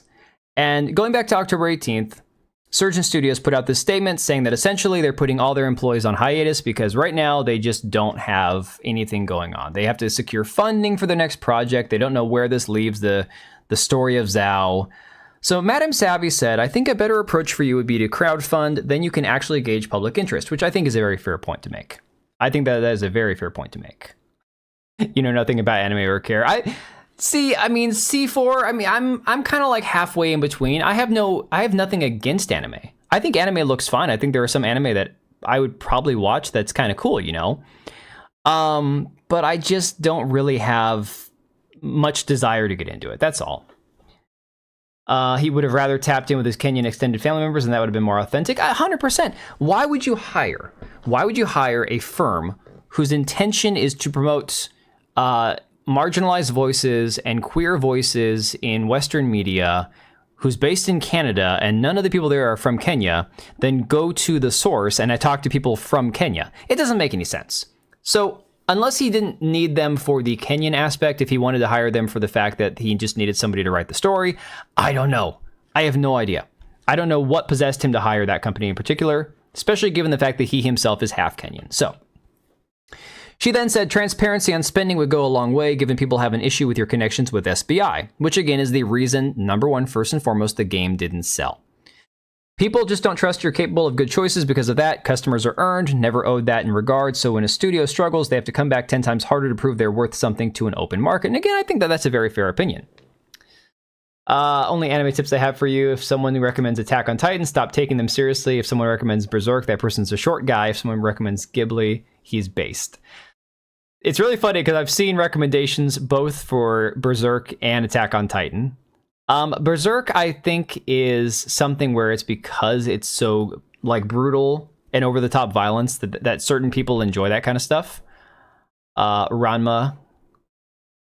Imagine playing Mario from NES expecting some cutscenes. Hey, Mario, no dialogue, no cutscenes.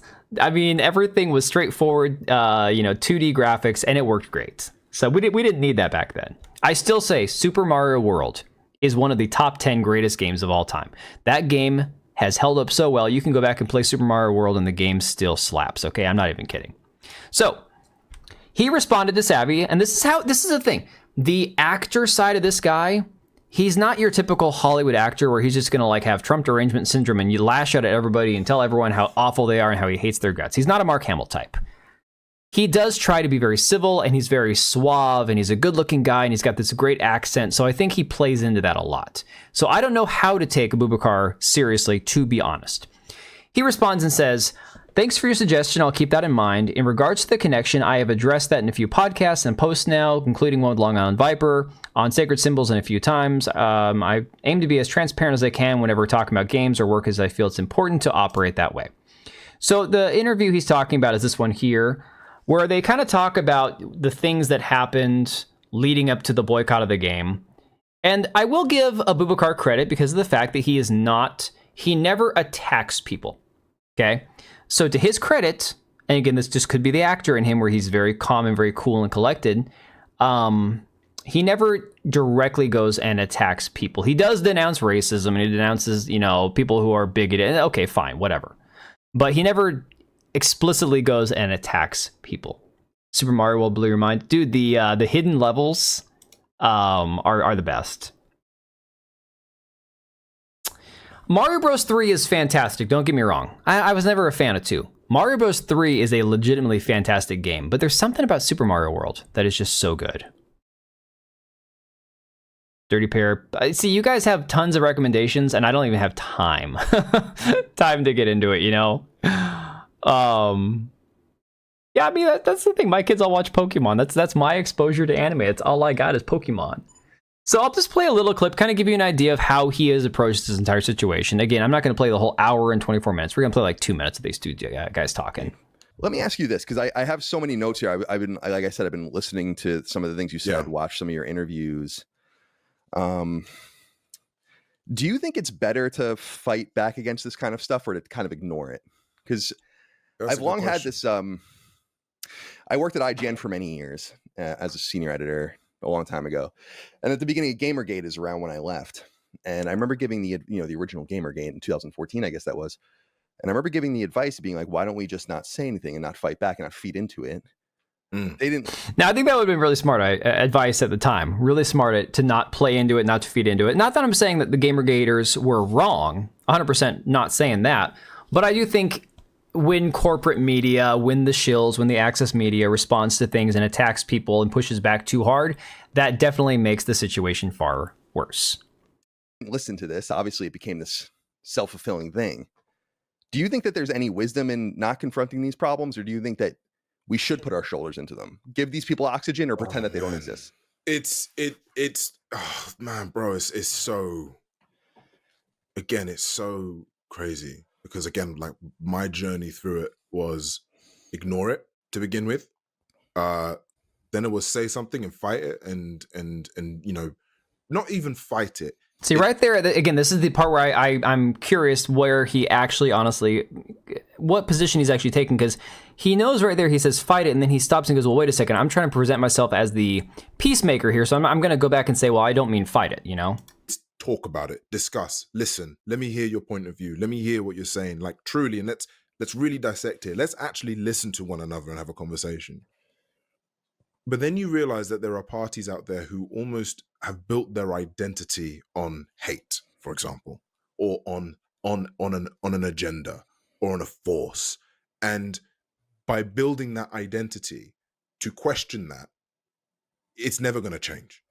And it then becomes about, it's funny, it's one of those ones where as soon as I start seeing it get like really personal on like Twitter, when people are like calling each other slurs, and I'm like, what are you doing? Like, what's that got to do with the discussion here?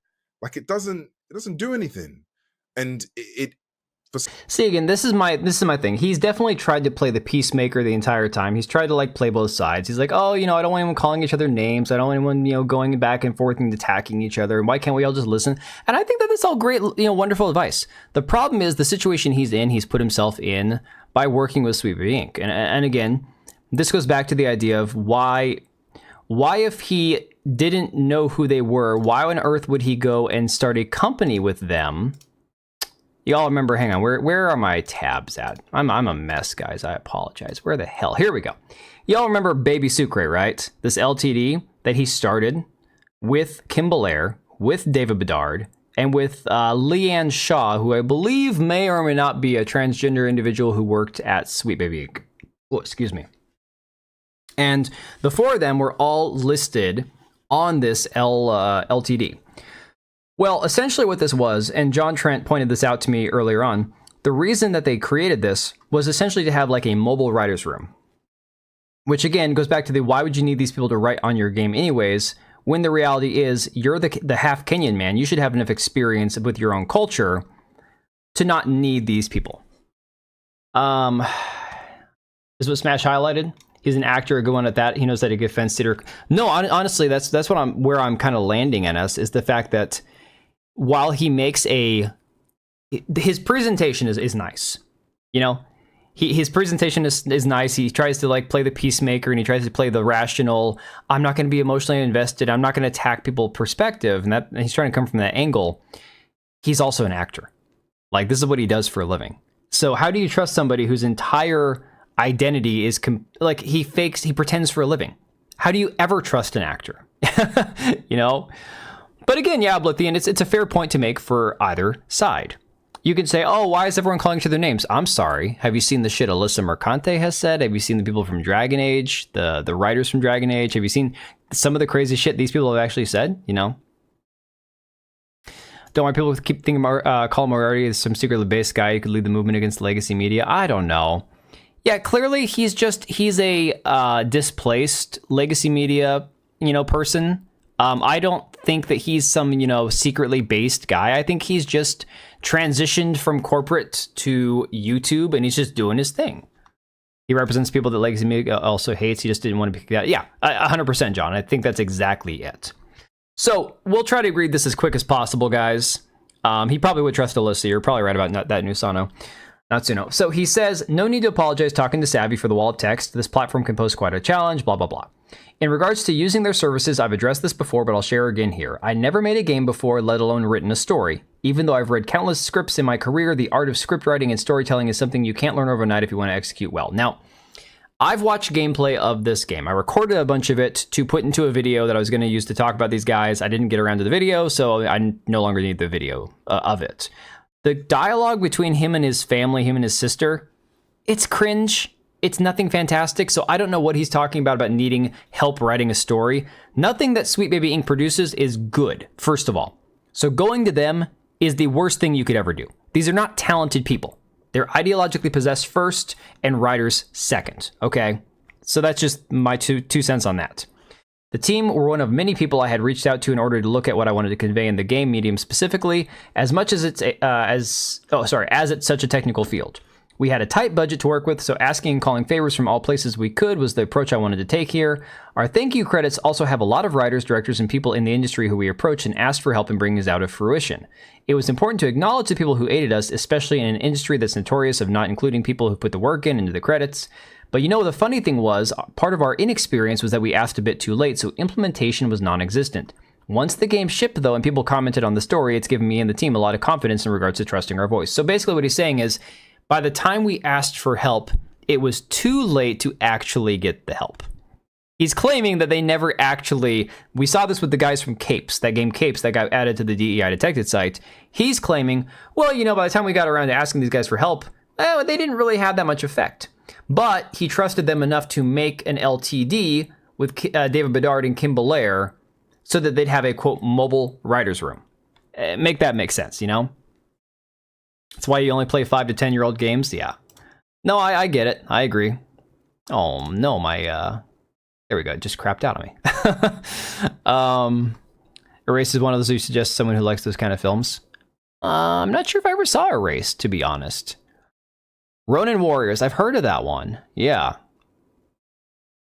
So he says, in regards to the company aspects of things, I was approached with the idea of starting a mobile writer's room, which from my experience sounded like a good idea. A lot of the time, writers are isolated or never have the chance to workshop openly with other writers. In order to do that legally, however, it would require opening a company in the UK and informing the government. The thing is, though, leading up to Zhao's release and with the birth of my daughter, I had to step back from a lot of commitments I had made.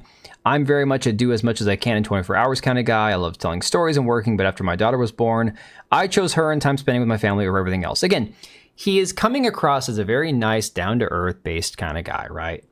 Oh, I just wanted to make a game to honor my father and everything else. Okay. That kind of takes us to where we are now. Yeah, Natsuno, I wouldn't trust actors with anything. Again, actor. That's what they get paid to do. They get paid to pretend and lie for a living.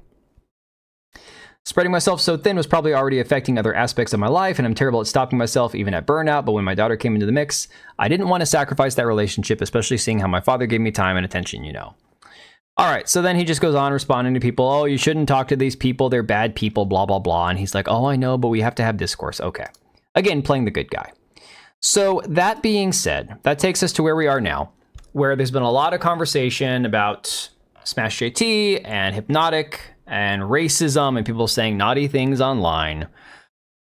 And of course, it's dragged him back into it where now he's chiming in. And he quote tweeted something where he had mentioned Smash JT's video and said, I'm quote tweeting sharing this as there seems to be a narrative of if you don't buy my game, you're a racist being spread, which is not true. Let me clarify, if you do not buy Zhao for reasons like SBI involvement or because you don't or because the look didn't, he has a typo here, the look didn't appeal to you, that's you and all good. But if you're being racist in all caps, then you're being a racist. These are two separate things entirely. Also, this narrative of not wanting to engage in honest conversation is also false. I've been very open about what's been going on, about the process of Zhao, SBI involvement, and all that jazz, because there really is nothing to hide. I literally had a conversation with one of the folks in the video I shared earlier today on this. Don't come pointing fingers, have the discussion. Okay. So the problem is what kind of kicked all this off, and I'm not going to play the segment because I don't know what could possibly, be the ramifications of it. Hypnotic had his Hypnocast stream. I think it was a Saturday stream.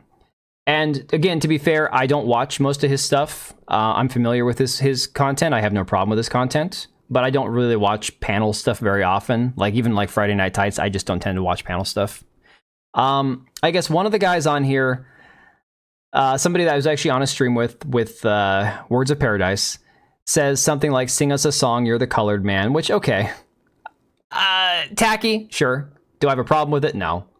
Do I condone or condemn it? No. I nothing it, I think jokes should be jokes. Edgy jokes are fine. I have no problem with it. Then, of course, it gets into a segment where they have the Game Awards video, and it's actually, I think I have... Yeah, this is what he was wearing at the Game Awards video, talking about the death of his father that inspired him to make the game. Clearly leaning into his Kenyan roots. And again, very much like Anya Chilatra that we just recently spoke to, this man sees himself only as a Kenyan, as things go. As the way it looks to me personally, it seems like he has identified solely with his ethnicity, not the place that he's lived since the day he was born. And this is the thing this is the big issue I have with these people. It's, forget about woke for a second, forget about DEI for a second. Let's just talk about people as a whole. Everyone's multicultural. There is not one person on this planet anymore who's got 100% one ethnicity. I mean, maybe it exists, but it's rare. I'm sure that, everybody has some fraction of a percent of some other ethnicity in their DNA. But the thing that keeps you grounded is where you're from, your cultural identity, your national heritage, the things that you are, you're taught from the moment that you're born, that are ingrained into your identity growing up. And until as you get older, you're supposed to love and cherish those things, right? Or you resent those things and you move somewhere better. That's another option. And you embrace the culture of the place you move. But these people, these actors, these celebrities, these elitists, they always cling to the perceived minority aspect of their identity. Not a single one of them will say, well, I'm British. No, my dad's Kenyan, or I'm a Kenyan British person. No, he can't be English because English is an ethnicity. But Kenyan comes before Britain, the place that he was born, the place that has given him every opportunity that he's had. He got a scholarship to this London Dramatic Arts Institute, the same place Anya Chilatra went. At like 16, 17 years old, he got a scholarship to go to this place. A place that costs like 10 grand a year to go to, okay? Most normal people couldn't afford to do that these days. Like, money is tight, let's be honest. It's gravity. Yeah, but NS, ethnic heritage doesn't take... Okay, so your ethnic heritage should not take precedence over your national identity, He's no longer a Kenyan man because he's not living in Kenya, Ryan was being an ass, but the rest of the cast was fine. Yeah, Blu-ray, I'm not condemning them. I'm not saying anything negative about them. Like, I'm not saying that they have to, like, apologize for that shit. I've never been on a stream with Ryan. Apparently, people always joke about how he's going to get them demonetized. I don't really care about, like, ethnic jokes. They don't bother me because I say all sorts of edgy shit on Twitter all day long, because none of it offends me. Words are words. This is why I said I don't believe in hate speech, because they're just words, We have humped racism out of rationality. Yeah. Well, but that's the thing, DB. You don't take your ethnic heritage as an American doesn't take precedence over your American identity, Only guy turns into a layup for, or ugly guy. One guy turns into a layup for the corpos by scaring away all the normal people. I thought you were calling him ugly for a second. I misread that. Actually good at making jokes. Well, okay. So that becomes the problem, non-resident of Kenya. So I guess this is the funniest thing. I think I have it here. So Zach from, Asmongold, he's like, for the uninitiated, because the comment was spear thrower of spears, we shall say, is a racial term used for black people that doesn't have any other use or cultural relevance. While it's not one of the, quote, mainstream racial slurs, advanced racism enjoyers use it quite regularly. Comment was made in poor taste, obviously racist. Well, again, I disagree. I think you can make a racist comment or a racist joke without truly being a racist person. Some people just have edgy humor. A lot of us exist that way. A lot of us were raised in the days before the internet became like everyone getting butthurt over everything, And so, of course, I was like, oh, advanced racism enjoyer. I'm like, look, there's me right there. And that's the thing. I have always enjoyed ethnic jokes, whether it's about white people or Asians or Mexicans or women that suck at driving. Or, look, I'm a short guy. I've heard short jokes my entire life. My wife's part Polish. And back when I was a kid, there were Polish jokes and blonde jokes. My daughter's blonde. It's like, none of us are offended by any of this stuff. But for some weird reason, they dragged race into it about Abubakar Salim, and it instantly went bad. And again, he goes to the Game Awards show as a British person dressed as a Kenyan. I say again, what is his identity? What is his statement? What is he trying to say? Well, I'm making a game to honor my father, and he was Kenyan, therefore I'm going to pretend to be Kenyan today? So you abandon the fact that your dad moved away from Kenya to take you to Britain for, I assume, a better life, which clearly you have now? It doesn't make any sense. You need a course in advanced racism? Oh boy. Trust me, you don't want that power. Oh, Instagram is surprisingly funny. It's surprisingly funny. The amount of shit that's on there. That's the distinction between American collectivism and the rest of the world. Yeah. Yeah, Lugia, I mean, people need to lighten the hell up. Look, there is just like we've talked about before, and I've talked about this a lot, okay? People use the term misogynist all the time. People say misogyny. No, misogyny is a true hatred for women at all. You can pick on women, you can be a sexist, you can be a chauvinist, you can be all those things without truly being a misogynist. Words are supposed to have meaning, and misogynist means you hate women. But the reality is, in these situations, it's like, well, you make one off-color joke, again, no pun intended, and all of a sudden you're a racist. It's like, well, why can't you just be edgy? Why can't? And yeah, sometimes I'll see an edgy joke online. I'm like, yeah, you're trying too hard. Like that person, oh, here's a pat on the head. You're just trying to be an edgy boy, We're going competitive. Yeah. If advanced racism and joy makes it into the Olympics, you're training your ass off. Dude, the Olympics, come on. You saw the Olympics, I'm sure, this last year. They had the fat drag queen looking, Last Supper shit. There's no way. Mr. Sajin. No, but see, it's the opposite of misandry. They're trying to overblow this because of Alyssa and Smash JT lawsuit. Yeah, so it's turned into essentially everybody's calling for Hypnotic's channels to get taken down, calling for Smash JT to get taken down. And again, I'm just going to leave off on this topic with my original point about this entire thing. And again, this guy's like, does anyone know the names of the degenerates on this platform or on this panel? I think I've seen that ridiculous Grums VTuber avatar, blah, blah, blah. And well, he's just trying to get everybody on that was on the panel, suspended, demonetized, whatever. And I'm like, look, call people racist, bigots, xenophobes, whatever term you like. That doesn't erase the reality that there's a legitimate conversation to be had. Conversation. Wow. I'm tired, guys. Conversation to be had about cultural identity versus national heritage. Abubakar Salim is a first-generation British man of Kenyan descent. I say British and not English, as one is merely a matter of citizenship and the other is an actual ethnic group. However, that doesn't make Mr. Salim any less British. He's also clearly very talented, as he was awarded a scholarship to attend the London Academy of Music and Dramatic Art, which is no small feat in itself. That being said, I have to wonder as well why he would lean so heavily into his Kenyan ancestry to tell a story that was inspired by the loss of his father, rather than incorporating the culture of the land that has been his home since birth. That would be no different than my American ass LARPing as an Italian mafioso to promote my game honoring my Sicilian grandfather who immigrated to the US in 1904.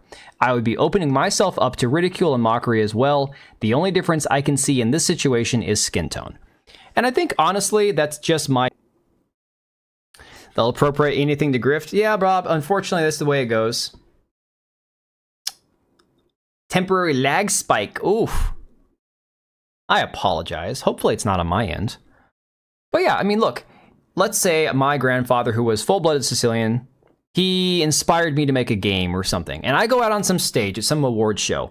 It's talking like this. I'm going to go make the pizza. And I've got some, silly Italian outfit on or whatever. People would laugh their asses off. It would seem like a joke, It would seem... Oh, you guys are all saying it's lagging. Oh, no. Well, it's okay. We're almost done. If we can get through this without too much issue, I'll be happy. Dude, I'm sure it's because I got all these freaking tabs open, and Streamlabs is a CPU killer, so it's my fault, obviously. All the valid nuance points everyone's making will just get washed away because of the 1/4chan. Yeah, and the chats are all full of wounded people that want to get back at the other side, so they'll boost him. Unfortunately, you're right. We're considering... No, actually, Italians are not really white. That's the thing. True Italians, people that live on the coast, Mediterraneans are darker people. Ethnically Caucasian, I guess. White, debatable. I mean, Spaniards even look, I'd say, darker than the average white person. Who knows? But again, we all get lumped. It's cutting in and out for you, just audio. Oh my god. I'm sorry, guys. Italians are swarthy. I can't remember the definition of swarthy. Well, maybe we skip the Donald Trump stuff and we just call it a night since the stream is crapping out. One of these days I'll get around to watching The Godfather. I just never bothered. It just didn't seem interesting to me. Because you're Blanco. If you're anything but, they'll praise you for your bravery. Oh, that is true. Spain did suffer the invasion. The Moors, I believe it was, wasn't it? And then, of course, is it fine now? Magoose was saying that it was that the audio was the only thing she had. Hey, I mean, Alyssa Mercante could do that. She's Italian. Oh, appreciate it, Jonathan. Well, I'll keep going for a little bit. We've still got the. I'm sorry. I saw a million movies growing up, and that wasn't one of them. I don't know.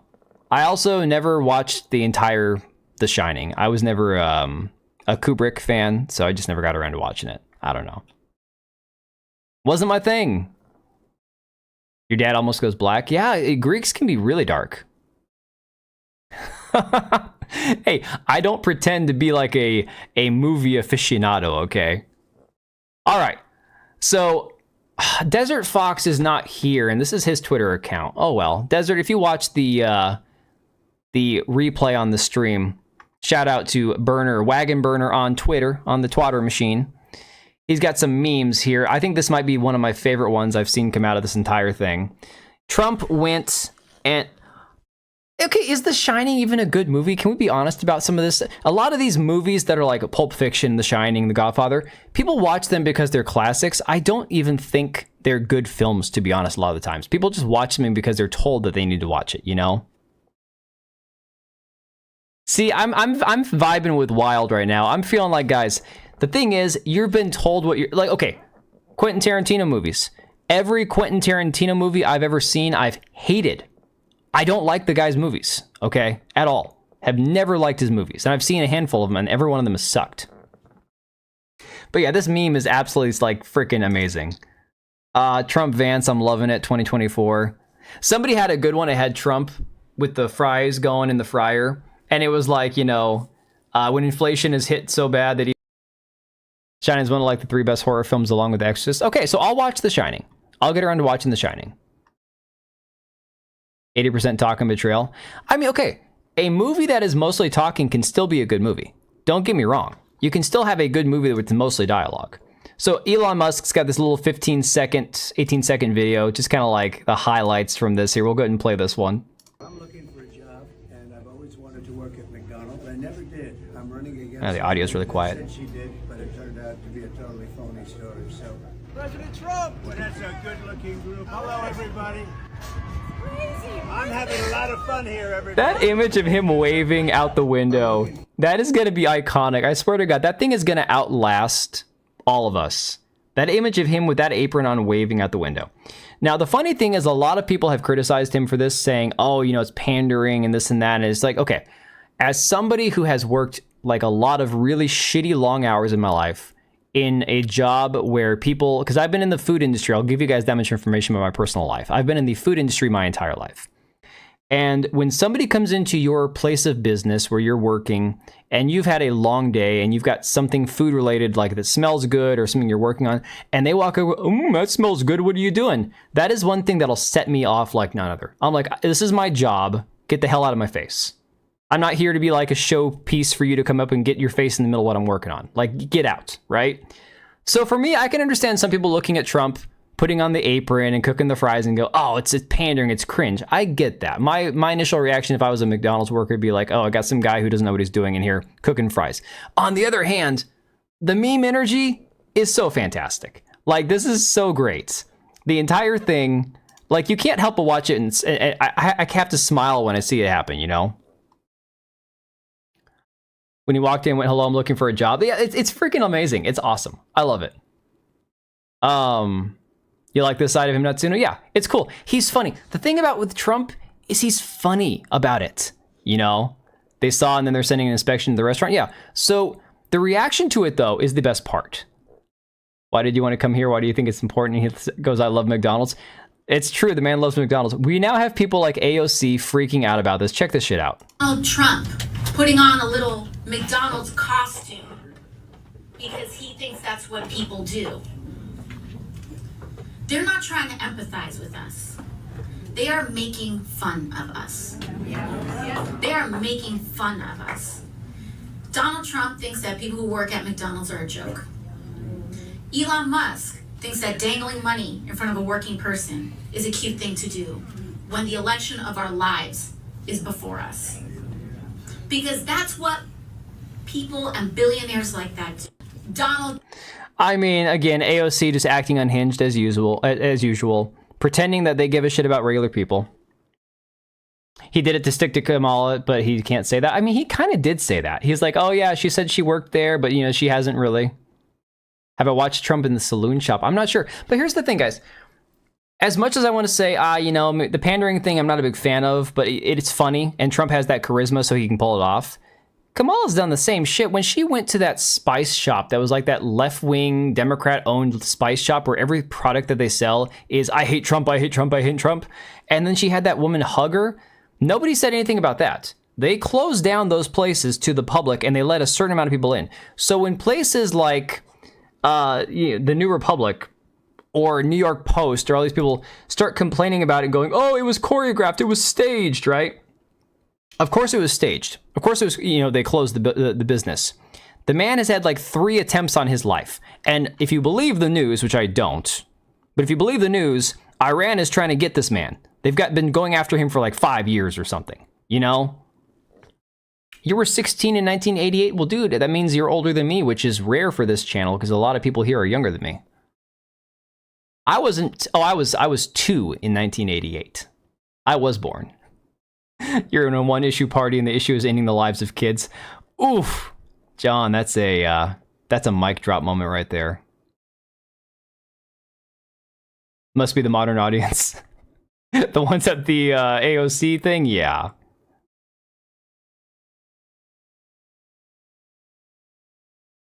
And Elon was giving out money out to sign a petition, not buying votes. Well, here's the thing. 11 and 88. Oh. I feel at home. You guys are older than me. It's fantastic. You were 10 when Gamergate 1 happened. Get out, Natsuno. Get out of here. I'm just kidding. Oh, man. No, honestly, it's like... The funniest thing about this shit is I agree that it's like the biggest election of our lifetime. But the funniest thing about it is I get sick and tired of people saying that because it seems like every election cycle, it's, oh, this is the biggest one. This is the biggest one. Well... Back in 2020, we were living through weird times, and I couldn't quite put my finger on why it felt so different. And now, after living through the last 4 years of this shit, you can honestly look and say, yeah, that's why we felt like it was the most important election, because look at where this country has gone in the last 4 years, you know? And no one touches them with their hands. Yeah, no, I mean, I get it. Magoose, fellow 80s baby. I love it. All these old fogies watching this young pup stream, what are we doing? Hey now, I identify as a Gen Xer. I do not identify as a millennial. I was raised very, very, very hardworking, very long hours, very much poor, broke. There was one point, because I'm the youngest of 4 sons. There were 6 of us, and we lived in like a 2-bedroom apartment for a couple of years, okay? So we did not have things easy. This whole supposed entitled mentality the millennials have, I didn't have any of that growing up. I was raised more like a Gen X, whatever. You know, that whole nose to the grindstone thing. Why P-tapes were always ridiculous? Yeah, I mean, again, all this shit's ridiculous. It is what it is. I know Gen X ended in 80. I'm saying I identify as Gen X. Chill out, dude. I can identify as whatever I want to identify as. Yeah, no ageism here. Come on. See, you've aged yourself with no woman permits. You know what? I aged myself in my 20s when I injured my back. Never dealt with it. The same year my wife was pregnant with our first son. And so now I've had this herniated back, this disc, for almost 12 years now. And I got diagnosed with Crohn's disease a couple of years ago. So I am transgenerational. That's what I'm saying. I identify as whatever the hell I feel like right now. NS, good. You'll be one of us soon. Come on. You know, John, that would be less funny or more funny if you realized that I've dressed in drag a few times for Halloween. Never like one of those people that goes out on the weekend dressed up like as a woman. It was more of the whole youngest of 4 boys from that generation. I did shit for a reaction. I was that kid that in youth group I swallowed a goldfish to impress the girls. All that kind of stupid shit, you know. All right, guys, I think, honestly, we've wrapped it up. I think we have hit all the topics we were going to talk about. This has been a phenomenal stream. You guys have been awesome, as always. But I'm going to try to get back on the regular schedule tomorrow, get a video recorded tomorrow night, edited, ready to go, and get that uploaded for Wednesday. I guess it'll be Wednesday morning now. Every other weekend, that's right. No, guys, I'm doing Elon Musk for Halloween. If my black MAGA hat gets here in time, I'm gonna do. I've got the Occupy Mars shirt. You too, Oblivion. Appreciate it, dude. Thanks for hanging. See you, Mahendra. Talk about the Sonic censorship. Lucia, I'm not gonna have time for any videos tomorrow because it's already like midnight here almost, and I gotta go to work in the morning. So I'll have to get it recorded tomorrow night. Appreciate it, Jonathan. Thanks, Blu-ray. Lucia, I'll try to do something about that. I have to do some research on it, though. I've seen bits and pieces about it, but not enough. Just him and drag, yeah, I kind of froze up and got depressed. Yeah, I don't remember that. Marty's daughter dressed in drag. Oh my god, you're right. I forgot about that. Holy crap. Night Full Metal. Jonathan. I ordered the hat like 3 weeks ago. Hasn't come out yet. But guys, do I need to shave? My daughter says I should shave if I'm gonna do Elon Musk. I can get my beard back in a month. If I shave the morning of Halloween, I will have a beard back by the end of November. So if I do that, I could actually pull off the whole Elon Musk thing, the outfit, the hat, the jacket, all of that. I just don't want to shave because it's getting cold and wet here. Smeg says no. Well, how would I be Elon if I didn't shave? That's the problem. Like, yeah, see, Magoose, I'm kind of like, I kind of have to. I'll look like I'm 12 for a while, guys. You'll have to suffer through a few streams of me looking like really baby-faced. No shave in November. See? I've done that before. I shave October, like the end of October, and by the end of November, I've got it, like, all back. Yeah, I'm kind of leaning towards shaving. If I'm going to do the costume, I'm going to do it right. I'm going to go all in. NS, have to be a risk we'll have to take. We'll see. We'll have to discuss that. All right, guys, I'm going to get the outro music playing, whatever random shit we've got on here. I can do something better than that. But what else have I got? I don't know about this one. It's called End of the Road. I guess that's good.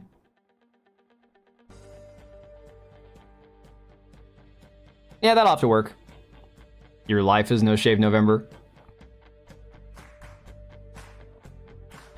Alright guys, I'm hitting the bed. I gotta get some sleep.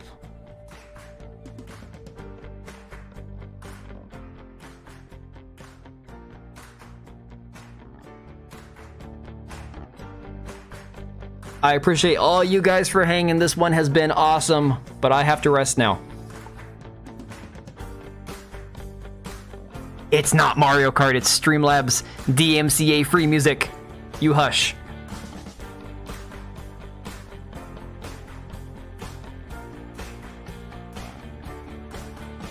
Beard filter. I can do that.